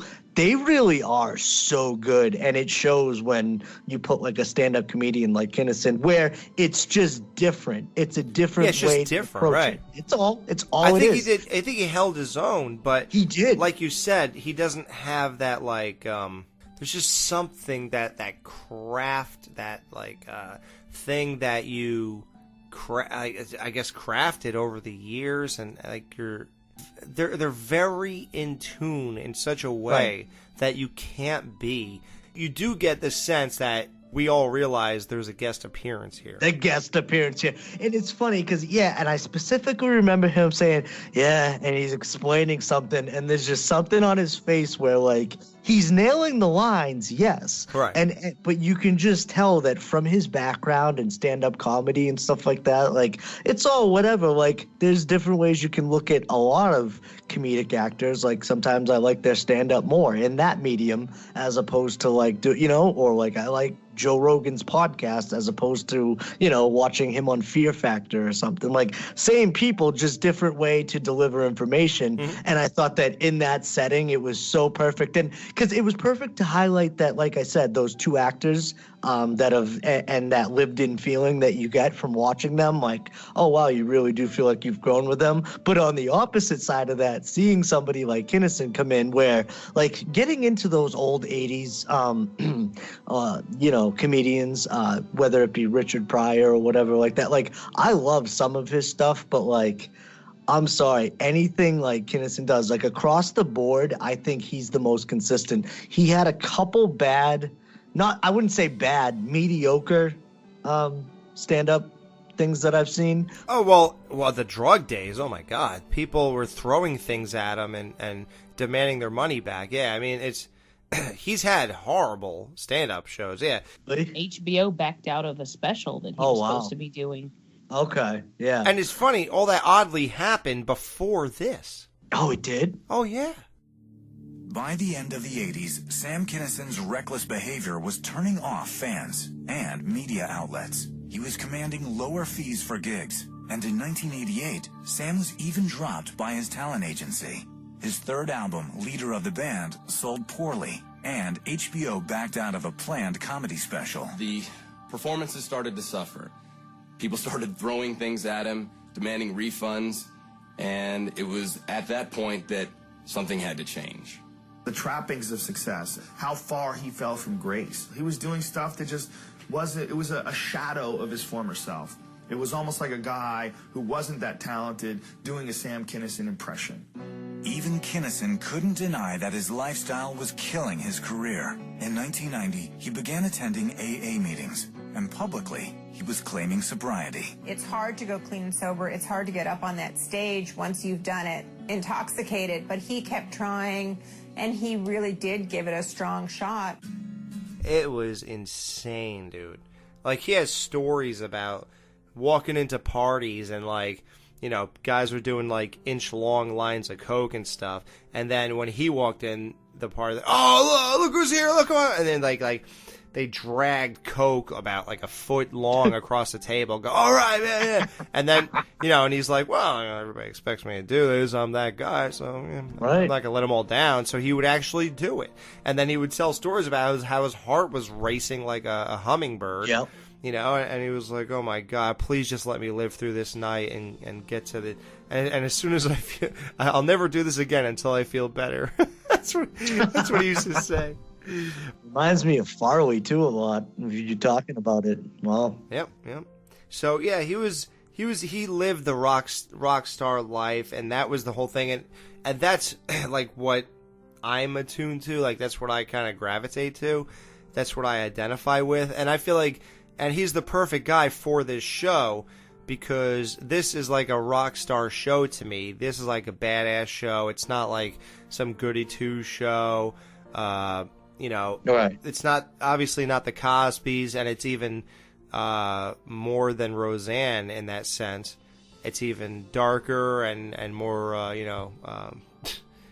just less family oriented. I would say that I that's a good comparison to Roseanne, but this is more like over the top cartoony aspect of a real life sitcom. And then if you're looking for a guest appearance, then yeah, like get Kinison for that, because that's exactly his personality. Yeah. He's over the top. He's, you know, in your face. He's controversial. He's, you know, like, I don't know. Not all comedians are the same, but yeah, man, I agree. Like, this is totally my style. It's just so ridiculous and offensive, yet so true at the same time, which, you know, like Jamie was saying too, you got to have that darkness in you to, you know, that to get to the comedy. That truth, yeah, for sure. It's great to see him come full circle and show up on a show he was supposed to, you know, headline. Yeah, that's cool, man. Yeah. Hello, Mother. Well, you're home a trifle late, dear. Oh, yes, I know. Regrettable, but necessary. I had to stop on the way home to soundly thrash a bully who was making lewd and suggestive comments to some female school chums. Oh, Mother, when will men realize that the delicate flower of womanhood must be allowed to bloom in freedom? You're such a fine young man. I knew it would pay to breastfeed you till you were 9. Like, why are you having him come off as some, like, hoity-toity kid with a sweater wrapped around, you know, tied around his neck and all this other stuff and glasses, yet he just got done beating the crap out of a guy who was talking dirty to girls? It kind of goes together, but then it kind of, like, I don't see him doing that, though. It's to just have him a dork, and how beating up a bully factors in. I guess that just highlights that he's. I don't even know. I'm confused. now that I'm talking about it, I'm even more confused. But I like how we're talking about that instead of the idea that he was breastfed till he was 9. I think that's what we should be focusing on here. Oh my God. Do you need any money, dear? Oh no. I could never take money from you. You and Father have given me the greatest gift of all, the gift of life. Would he feel it if I kicked him? No, but for a little extra cash, I could give him your dog's face. Would you take an IOU? Not from you. Like, is that real? You could? A guardian angel could turn my face right now into a dog's face if whoever's watching us is not happy with me. Mm-hmm. So Kelly comes home from college, of all places, which is weird. Why, Jamie? Because she flunked lunch in high school. And much like Jamie, she is frigid. Right. We know our own. If pleasures of the flesh muddy the thinking, then that explains a lot, because she just has a glob of mud in her skull. At this point, right? I mean... Oh, Budrick. You look fabulous. You really must be popular with the ladies. Well, I've broken a few hearts, but gained some good friends. And you, dear sister, are you still frigid? Yes, but pleasures of the flesh muddy the thinking. Now, why is Bud asking her this question at all, especially in front of their mother? Like, do normal brothers, even nice ones or whatever they're supposed to be, do they ask their sister if they are partaking in sexual pleasure? Like, I don't understand that. Well, I assume it's supposed to be the opposite of him calling her a slut, which he does all the time. However, it doesn't fit in with his character here because he just got finished complaining about how men treat women. Right. Yep. And so it doesn't seem like, I don't know, it doesn't fit. Like, if that's truly how he was, then he wouldn't be asking her if she were frigid. You know, he would, it just doesn't fit. But, you know, obviously it's just supposed to be the opposite, you know. But Why is it called frigid? That seems like there's something wrong with you. Doesn't frigid sort of seem like you have some issue? oh yeah, well yeah, it does imply that. You know, you're icy, you're cold, you're vehemently and adamantly against it. So yeah, it does actually imply that there is an issue. Like you have a thing. It's not it's not that you just haven't done it. You know, it's just that you have an issue. So Well, hey, can I get back to this whole butterfly thing again? this butterfly effect? No, because here's my thing, right? What would you guys classify this as? It's like an alternate reality, right? Well, without Al and his interpretation of it. But yeah, okay. But at the same time, it's Kinison refers to it. He goes, "No more time travel for me. Give me the runs." So now I'm thinking time travel. So now, does that just imply that he went back? I think it's just bad writing. I agree. And honestly, Dan, I didn't even catch it. Yeah, me neither. Until you just said it. So yeah, I don't think anybody did. Good call. Yeah, that's just something that kind of went under the radar and nobody really thought about. It's pretty amazing that you caught that, actually. Yeah, he says no more time travel for me. It gives me the runs, and I'm like, well, okay. So does that mean that they start over time without Al existing? Is that what this is saying? It's just I'm confused by the whole thing. The only way it's not sloppy writing is if Sam Kinison is basically implying that he's done that before and he doesn't do any more time travel stuff because it gives him the runs. And it's not necessarily referring to what he's doing right now with Al. That's how that line would work, and it probably is how he meant it. Yes, but pleasures of the flesh muddy the thinking. She's right, you know. I saved myself for marriage. Oh, come on! The football team retired her jersey.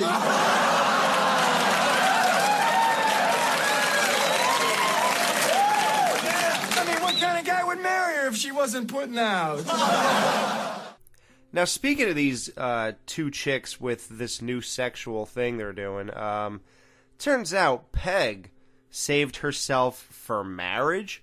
Why? Because Al isn't alive? Like, why did the football team not retire her jersey in this world just because Al isn't in existence? I know. I mean, because it's pretty clear he's not the first one to get at her. Right. So, I mean, because they ended up together. So I don't imagine he was the impetus for her having such a reputation. Yeah. Like, maybe, you know, fate or God knew that she would eventually have a horrible sex life, so he gave her a wild youth prior to meeting Al. And since God knew that Al would not exist, he figured she doesn't need to go through all that in order to experience a normal sex life at any point in her life. I guess that's one way to look at it. I don't know. Another is, oops.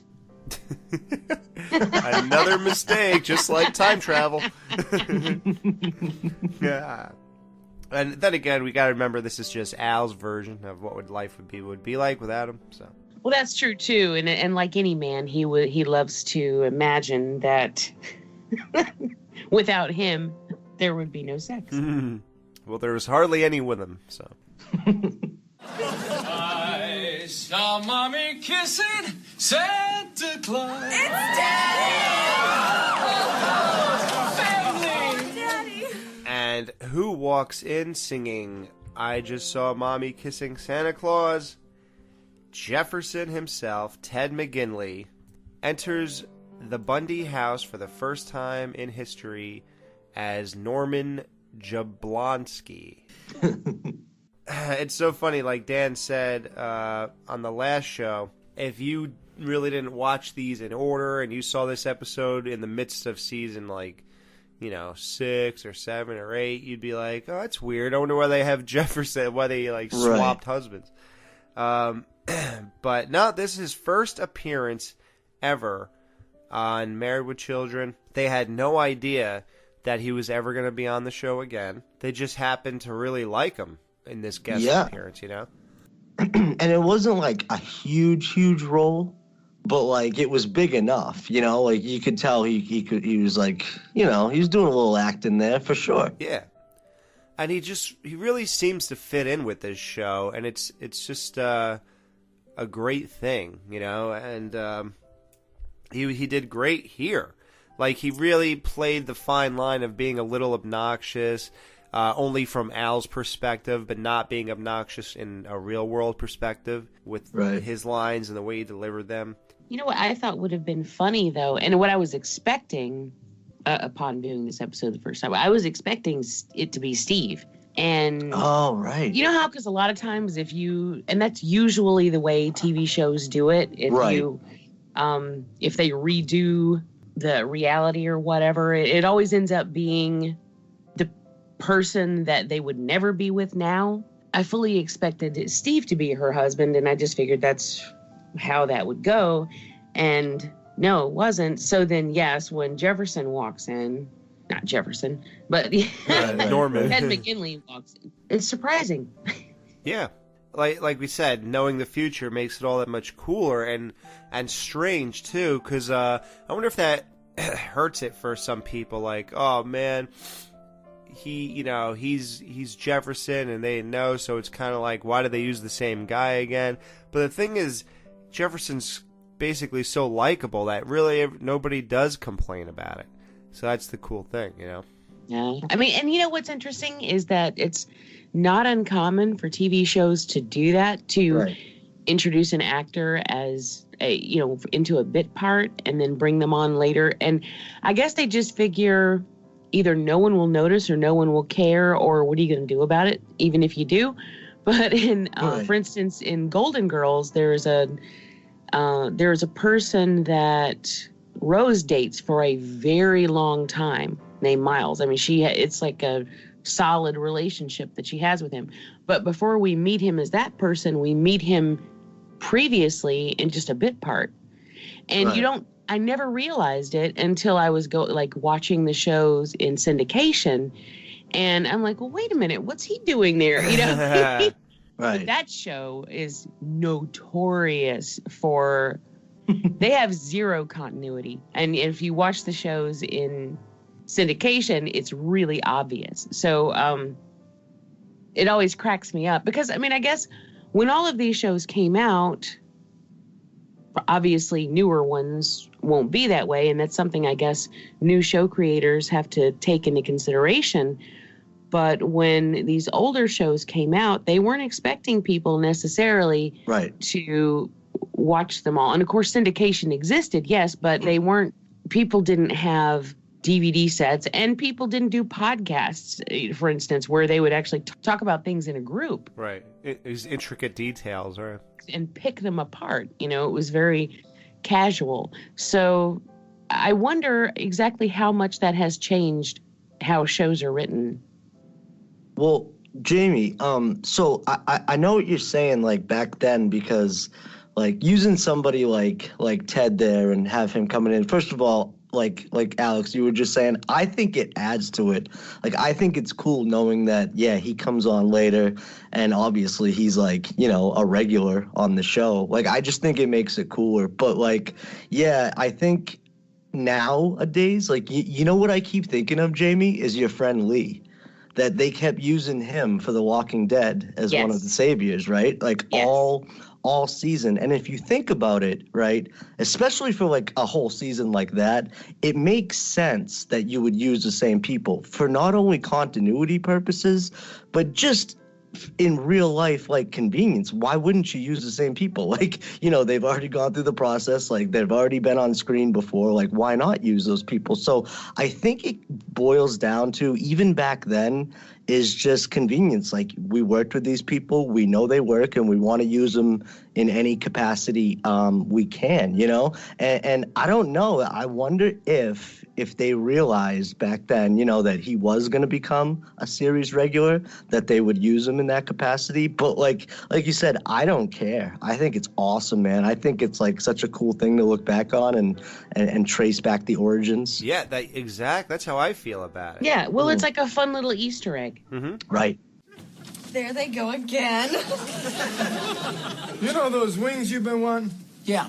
You think you could make a pair out of this guy's kidneys? Hey, don't worry about him, Bundy. I checked into his future. By the time he's 60, his stomach is so ulcer-ridden that... Oh, well, that's you. Sorry, man. Sorry. You know, us already speaking about him coming back as Marcy's husband. It's funny because, like, can you imagine if Sam Kinison said, "Don't worry about it, Bundy. I checked into his future. He's going to be married to a chicken in a few months after her husband jumps ship." Like, can you imagine that? That'd be so weird. Now, at this point, were they aware that Steve was going to eventually be leaving? Yeah. Or were things just tumultuous at this time? Or that part was already in motion? Yeah, supposedly, as we guessed, somebody sent us a message about it. Supposedly, exactly as we guessed it, the 976 shoe episode, that they wrote that as the starting point for Steve's departure. Okay. Yeah. So that's interesting that at this point they knew he was leaving, so they probably had an idea where they were going to take the show, but didn't know this much. And or maybe they didn't know where they were going to take the show. Maybe they didn't have an idea for her to have another husband until they worked with Ted McGinley, and then they're like, "Hey, we like this guy. Let's bring him in as Steve's replacement." Yeah. So that's interesting. Yeah. I can't even wait to get to that whole part. But it's funny, we have we're going to have to finish out season 4 with nobody as the husband. But that's cool too, because Marcy dates around, and that's pretty funny too. And then we finally get to Jefferson, which is great. Oh, by the way, dear, I didn't have a chance to finish the Christmas cookies. I had a run-in with a shoe salesman today. There she goes, she's leaving him. No one can resist the shoe salesman. I was only trying on shoes for a couple of hours, and he barked at me. He was a rude, smelly, uneducated little man. Imagine a grown man selling shoes for a living. But let us remember the old adage, I lamented I had no shoes until I saw the man who sold them. I think it's actually a Helen Keller quote, and she said, "I cried because I had no shoes until I met a man who had no feet." Wow, that's crazy. I never even realized that or knew that. So basically, don't bitch. Because someone's worse off than you are. This from Helen Keller, who, she's basically saying, like, "Hey, I felt sorry for myself until I found somebody worse off." Who's worse off? Like, seriously. And if they are, how would she know? And how'd she know he has no feet? Does she go around grabbing people's ankles or something? That's it, dude. It's gotta be, right? It has to be. Hey, do you guys know why Helen Keller fired her maid? Why? She left the plunger in the toilet. toilet. Wow. Yeah, that's a weird quote from her. I mean, you think you wouldn't want to fire someone for that if you... Yeah, no, she probably liked it. Can you imagine Helen Keller, like, her whole life is just blackness and silence? Like, how weird is that? I mean, I always have tried to picture that, and it's just, that's just like being completely, I mean, having the loss of one sense is one thing, you know, but there are still ways to communicate and figure things out. And obviously she did, but eventually, but it's just so difficult to imagine being so closed off from everything around you. Right. It also must be difficult sitting on the toilet with a plunger. Depends who you talk to. Yeah. But yeah, that's pretty wild that she did that quote and they bastardized it. I like that. So in this reality, the kids don't need presents because love is enough here. And that really infuriates Al. But gee, this was fun. What do we do next? Go back in time to the day I should have been conceived and watch my father invent the condom? No more time travel for me. It gives me the runs. Besides, Bundy, you're the one who wanted to see what life would be like if you'd never been born. So grin and bear it. Family, I have a little announcement. I do have a special Christmas present for everyone. I've watched you all suffer in this hovel for years, but over the years, I've been saving. And that, along with Mommy's sewing money, has allowed me to buy us a new house. A mansion, really. So how about joining me in a Woj-Jablonski?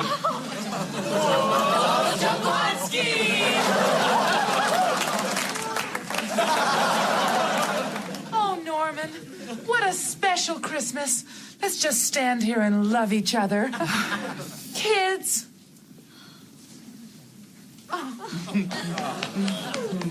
I love you. I love you. I love you. I love you. I love you. Now that's the straw that broke the camel's back. I'm sorry, Bundy. I failed you. I was supposed to show you why you should live, but I can't think of one darn reason. I'll never get my wings now. And you know what kind of woman you get in heaven driving around a 78 Pinto? The same kind of woman you get down here driving around a 78 Pinto. Pintos are little cars. Tiny. Little bitty dinky cars. Pintos are ridiculous. Isn't that the thing that Wayne and Garth were driving around in Wayne's World? Is that the Mirthmobile? I was thinking they had a gremlin. Did they not? I mean, I don't remember. I haven't seen that in a long time. Yeah, but... it looks similar. If you got to spew in this. Spew into this. How about when Sam Kinison walks over and pinches Peg's ass? How awesome is that? Like, you can just do whatever you want. Yeah, he's just the worst angel ever. Oh no, they had a pacer, which is just as bad. Oh yeah. Yeah, but it was all the car is terrible. Yeah. Wait a second. I want to be back with my family. Why? Look at them. They're happy. Not a care in the world. You think I'm going to let that happen after all the grief they put me through? I want to live. Bundy, are you serious? That means I'm going to be an angel. I'm going to get my wings. I'm going to be a real angel. That's pretty interesting. Like, George Bailey decided he wanted to live again, and It's a Wonderful Life, because everything around, and that this is a true description, like the way they did it wrong and said, we see what Al's neighborhood would be like without him. In It's a Wonderful Life, that actually was the case, and he went around all of Bedford Falls, and everybody was in just a worse position. Like, every one of his friends, his wife was like an old maid. The kids didn't exist. It was just a very dark, lonely world. Potter took over, and it was called Pottersville instead of Bedford Falls. His brother died because he wasn't there to save him. Right. A lot of things happened. to make this, and that's why he wanted to live again. And in this one, Al just wants them to be miserable because everyone's thriving and happy, and they're going to have a nice house pretty soon, and this and that. And Peg has a good-looking husband now who apparently has a good job, So it's all it's very different. The whole spirit of it is wrong. Yet they're living in the same house. Right, yeah. Exactly. Yeah. Now, have you guys ever thought about that? Like, played that out in your head? Like, what life would be like if you didn't exist? It's a real narcissistic thing to do, so I only did it twice or 200 times. But, like I remember when I was a kid, I used to imagine myself dead in a coffin at my wake and, picture everybody crying. And I was like, yeah, that's right. And then some guys would start playing a beautiful song on his guitar with a bucket on his head. Yeah, he's gonna play that at my wake. I was gonna say, I really have never pictured that my absence would have that much of an impact. Well, now it would with all these shows you've done. Oh man! Oh. That's too big of a rabbit hole. I can't go down that. I can't. Oh, just because. I looked today on YouTube. I get an update, like a monthly update, and it tells me how many minutes were listened to. So. Oh my God. Yeah, so 62,000 minutes of people's time would have been spent another way, and we could have butterfly affected, changed the course of their entire lives. They might have just shown up somewhere else or been doing something else and ended up in a different situation and saw someone or bumped into somebody that would turn out to be a bad ordeal or whatever.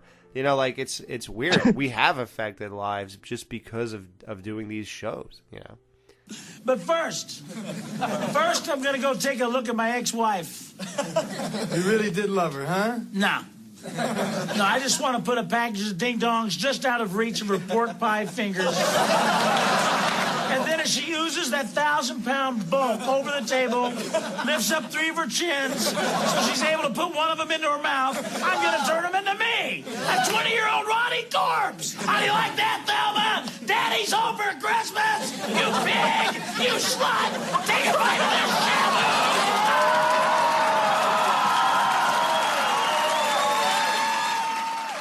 And he just screams, spins around, and disappears. And Al's just watching all this, and he just gives him a thumbs up as he disappears. Yeah. Oh, yeah. I thought it was great. Yeah. You just feel like you saw something really cool, something special, and He comes either going to leave or turn into Wonder Woman. Oh, is that what she did to become that? Yeah. It was a lasso. But yeah, he came in so hot that it was nice to see an equally awesome exit. So when I met Ted McGinley in 2014 or 15, I had a whole discussion about Married with Children and this episode in particular because, it was his first appearance. And he told me that it was great hanging out with Sam and all this other stuff. He was a great guy, but he said the first day of filming, Sam actually didn't show up. And, everybody on the set of the show was like chickens with their heads cut off, running around. What are we going to do? Was this a huge mistake? Oh my God. He already built up the reputation in the late 80s of, HBO canceling, all these other things, and, people demanding their money back, So they just figured it was that kind of a deal. And remember, this is very late, 89. So Sam was already cleaning up around this point. That's why he kind of did so good on the show. But, nobody really knew. He, I'm sure fell off the wagon quite a few times. But he said that to make up for not coming in that day, the next day that he did come in to shoot his scenes, that he catered in all this amazing food, all these great drinks, this and that. Got everybody little gifts and this here and there. So he said he made up for it, apologized to everybody, showered them with all this stuff. And they went and shot it, and everybody loved it, and it was history, So that was really pretty cool. Hey guys, want to represent the Married with Children podcast? go to tpublic.com, TEEPUBLIC.com. Just go to the search bar and type in Married with Children Podcast. They have everything you need to rep your favorite podcast: tank tops, long sleeve shirts, baseball t-shirts, crew necks, hoodies. They even have these in kid sizes, phone cases for all different styles and sizes, laptop kits, stickers, wall art, notebooks, mugs, pillows, tote bags, travel mugs, you name it. They got it all, guys. And for great prices, go to tpublic.com for all your Married with Children podcast representational needs.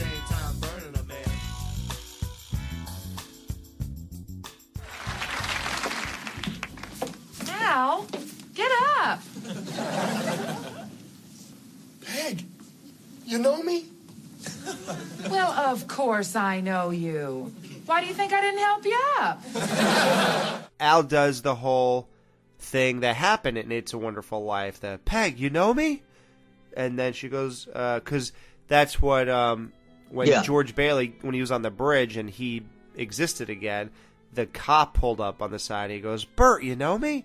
He goes, do I know you? So that was pretty cool. They tied that in. Yeah. And by the way, in the Beavis and Butthead parody, It's a Miserable Life, Butthead wanted to live again because the world sucked without him, he said. And meanwhile, everybody was better. Everybody, like, the neighborhood was doing better. All his friends and associates were happier with their life. Daria, her whole image of men was not ruined, and she had a boyfriend. and to Butthead, all that sucked. So that was pretty cool. Bud, quick. What's more important, love or money? Well, money, Dad. I can always rent love. Kelly, quick. What's the color of an orange? No multiple choice? You mean just straight off the top of my head? Don't worry about it, Pumpkin. Peg, bake me some Christmas cookies. Drop dead, Al. All right. I get the audience, and Al can hear Sam Kinison in heaven. Okay, heaven, I'm back. Open up the gates. What do you mean, where's my badge? It's in my luggage. They lost my luggage?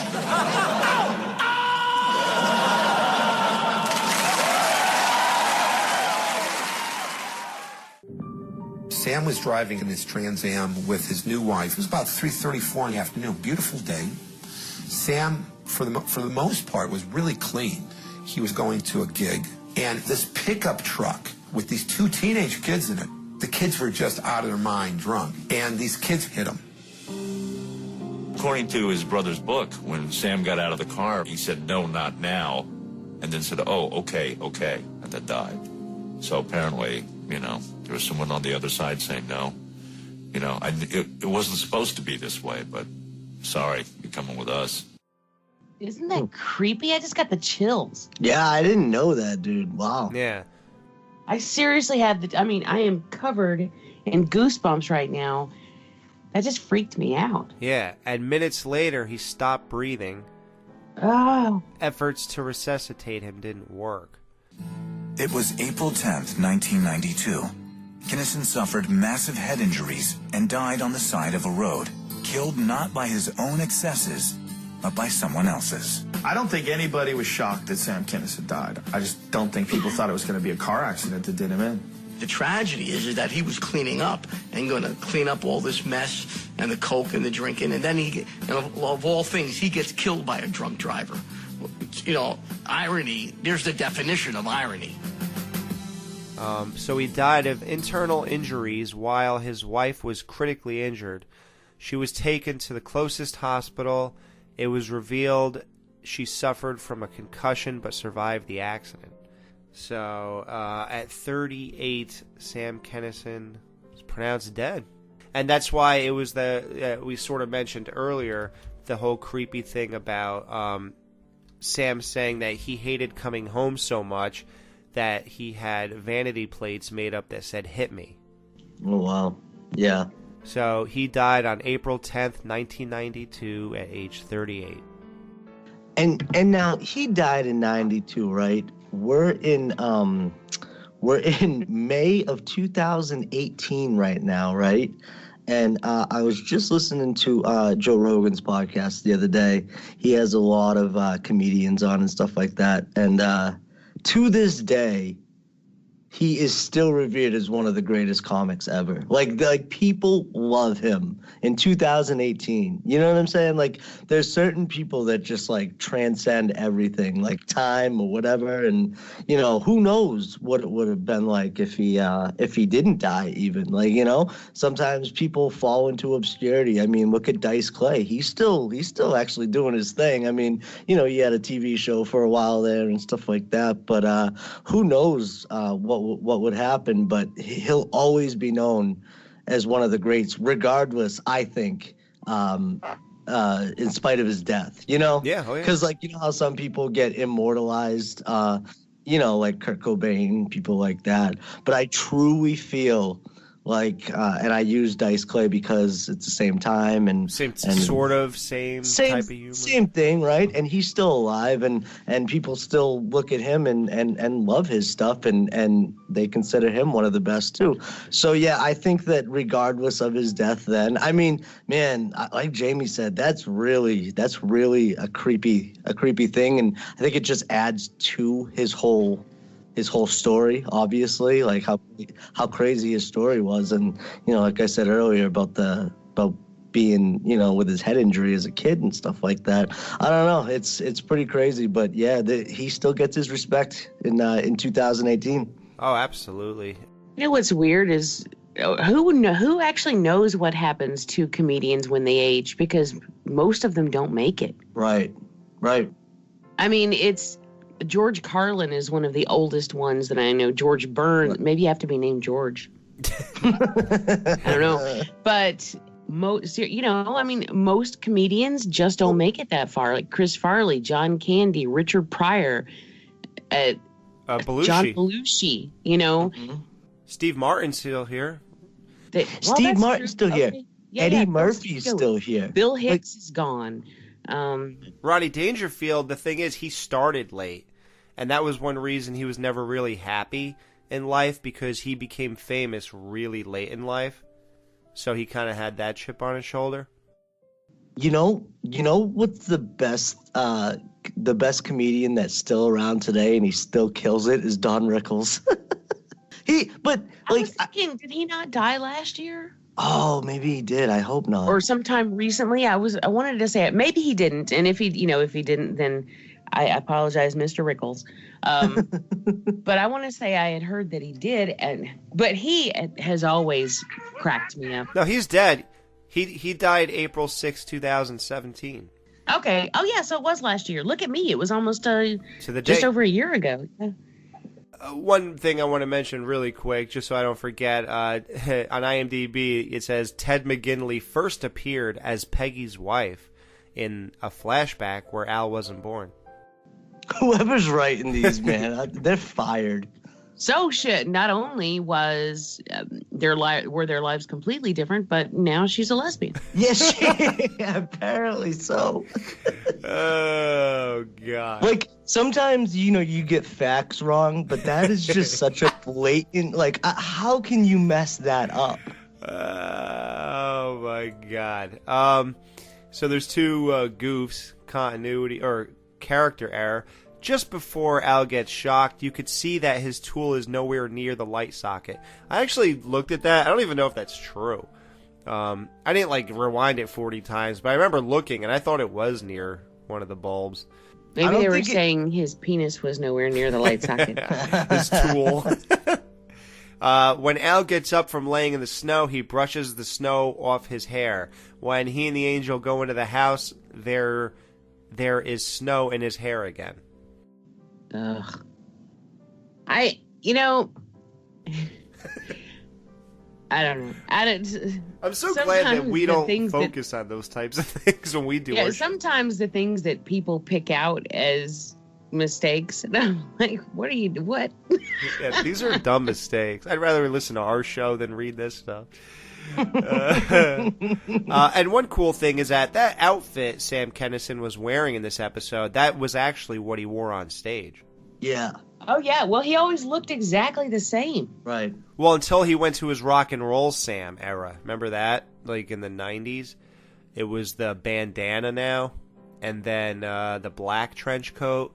And it was a little bit more like trashy looking. Axl Well, Rose-ish. Yeah. Which is funny because I was watching, I just reviewed The Wraith on Cinema Beef. And there's a character, I don't know if you guys know that movie really well, but there's a character, I love that movie, but there's a character in that movie called Augie. And he wears a bandana and this long duster coat. I basically referred to him as, I forget the something version of Sam Kinison, because he also wears a half shirt, which Sam Kinison does not, thankfully. Thank God. But, yeah, just picture that ensemble for a moment. Guys wearing a half shirt. Wow. Well, just stop right there. Guys wearing half shirts. I don't get it. I never did get it. I Right. don't know. Yeah, I don't get But anyway, that. yeah, that was... That's cool. The bandana Sam Kinison is often the one I actually picture when I think of Sam Kinison in my head. Clearly because I made that joke when I was doing that podcast. But, you know, I don't know. I mean, but there's also the beret Sam Kinison. And at one point he had shorter hair. Still not short, but shorter. And I always picture him as having basically being a fat Axl Rose. Yeah, I guess he is. He has the worst hair, too. If you look at Axl Rose today... Maybe he is. Ah, yeah, good point, yeah. It's literally Kinison, yeah. Well, if you guys want to see more about him and you have Amazon Prime, there's Sam Kinison, Why Did We Laugh? Sam Kinison, The Scream Continues. I have a DVD of his. I have the CD, Have You Seen Me Lately? That was pretty good. Great stuff. My wife, she sat down. I didn't think she'd be into it. She liked it, though. He gets into some really good stuff. We played a little bit last week. You know, the whole, why do you live in the desert when there's no food here? That whole bit. It's just great. I love Sam Kinison. I loved doing these two shows. And, you know, these are definitely, this is the longest show we've ever done. And this is, you know, we've done two-parters on this podcast before. And even then, they don't last this long. So we knew this would happen, even though last week's show wasn't as long as, you know, it was only an hour and a couple minutes. But we knew that this second half would be longer. We didn't want to have like a 4-hour podcast, you know. So yeah. Alex, I also want to say, too, in terms of this, you know, being a Christmas episode,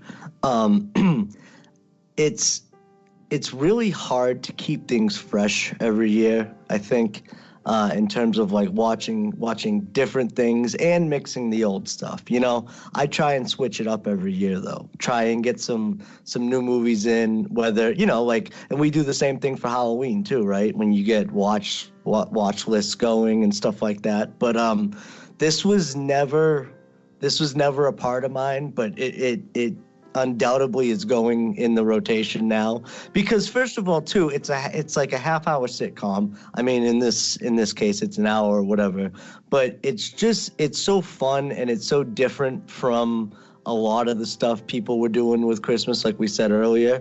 And it's just a nice take on it, man. And it's funny and it fits the show perfectly. I mean, you know, it just has balls and like I said, it's hard to mix it up. And a lot of the Christmas episodes are kind of the same, where they have this really feel good, you know, thing at the end, and which is great, but it is nice to have a counter to that, you know, because even though, like, at the end of this, it's still, you know, a happy ending, it still follows that formula. Oh, yeah, nobody feels bad at the end of this. Yeah.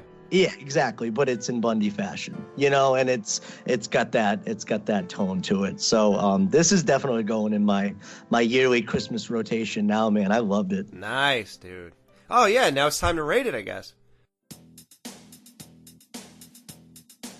No, ma'am. We'll be right back to wrap up this week's review. Be sure to join their Facebook group page for all the podcast news and updates. Be sure to subscribe to them on the Apple Podcast app and please leave a review telling them what you think of the show.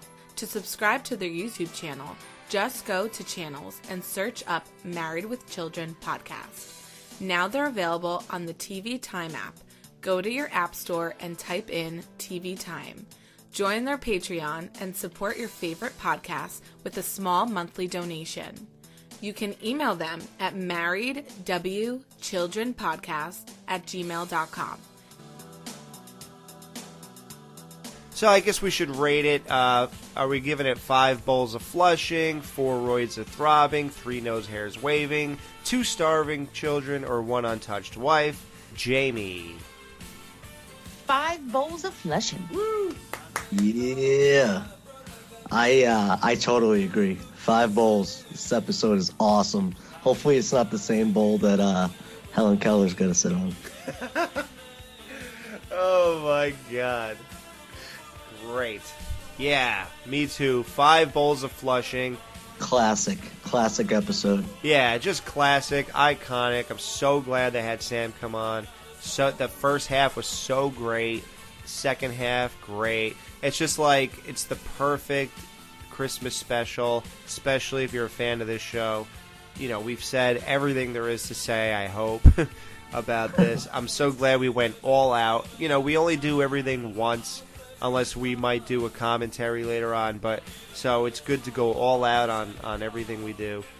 Hopefully, if you're a big fan of this 2-parter, you're totally fulfilled with this show we've done for both of them, and it could become something you listen to every December, and that'd be fun to do. You know, relive this through the podcast if you watch it every year too. That'd be cool. Yep. So, guys, sad to leave this episode, but we have to keep moving on. So, we are going to review Who Will Stop the Rain next week. When a rainstorm causes a leaky roof, penny-pinching Al fumbles as a handyman where he tries to fix it himself. Merry Christmas, Bosco.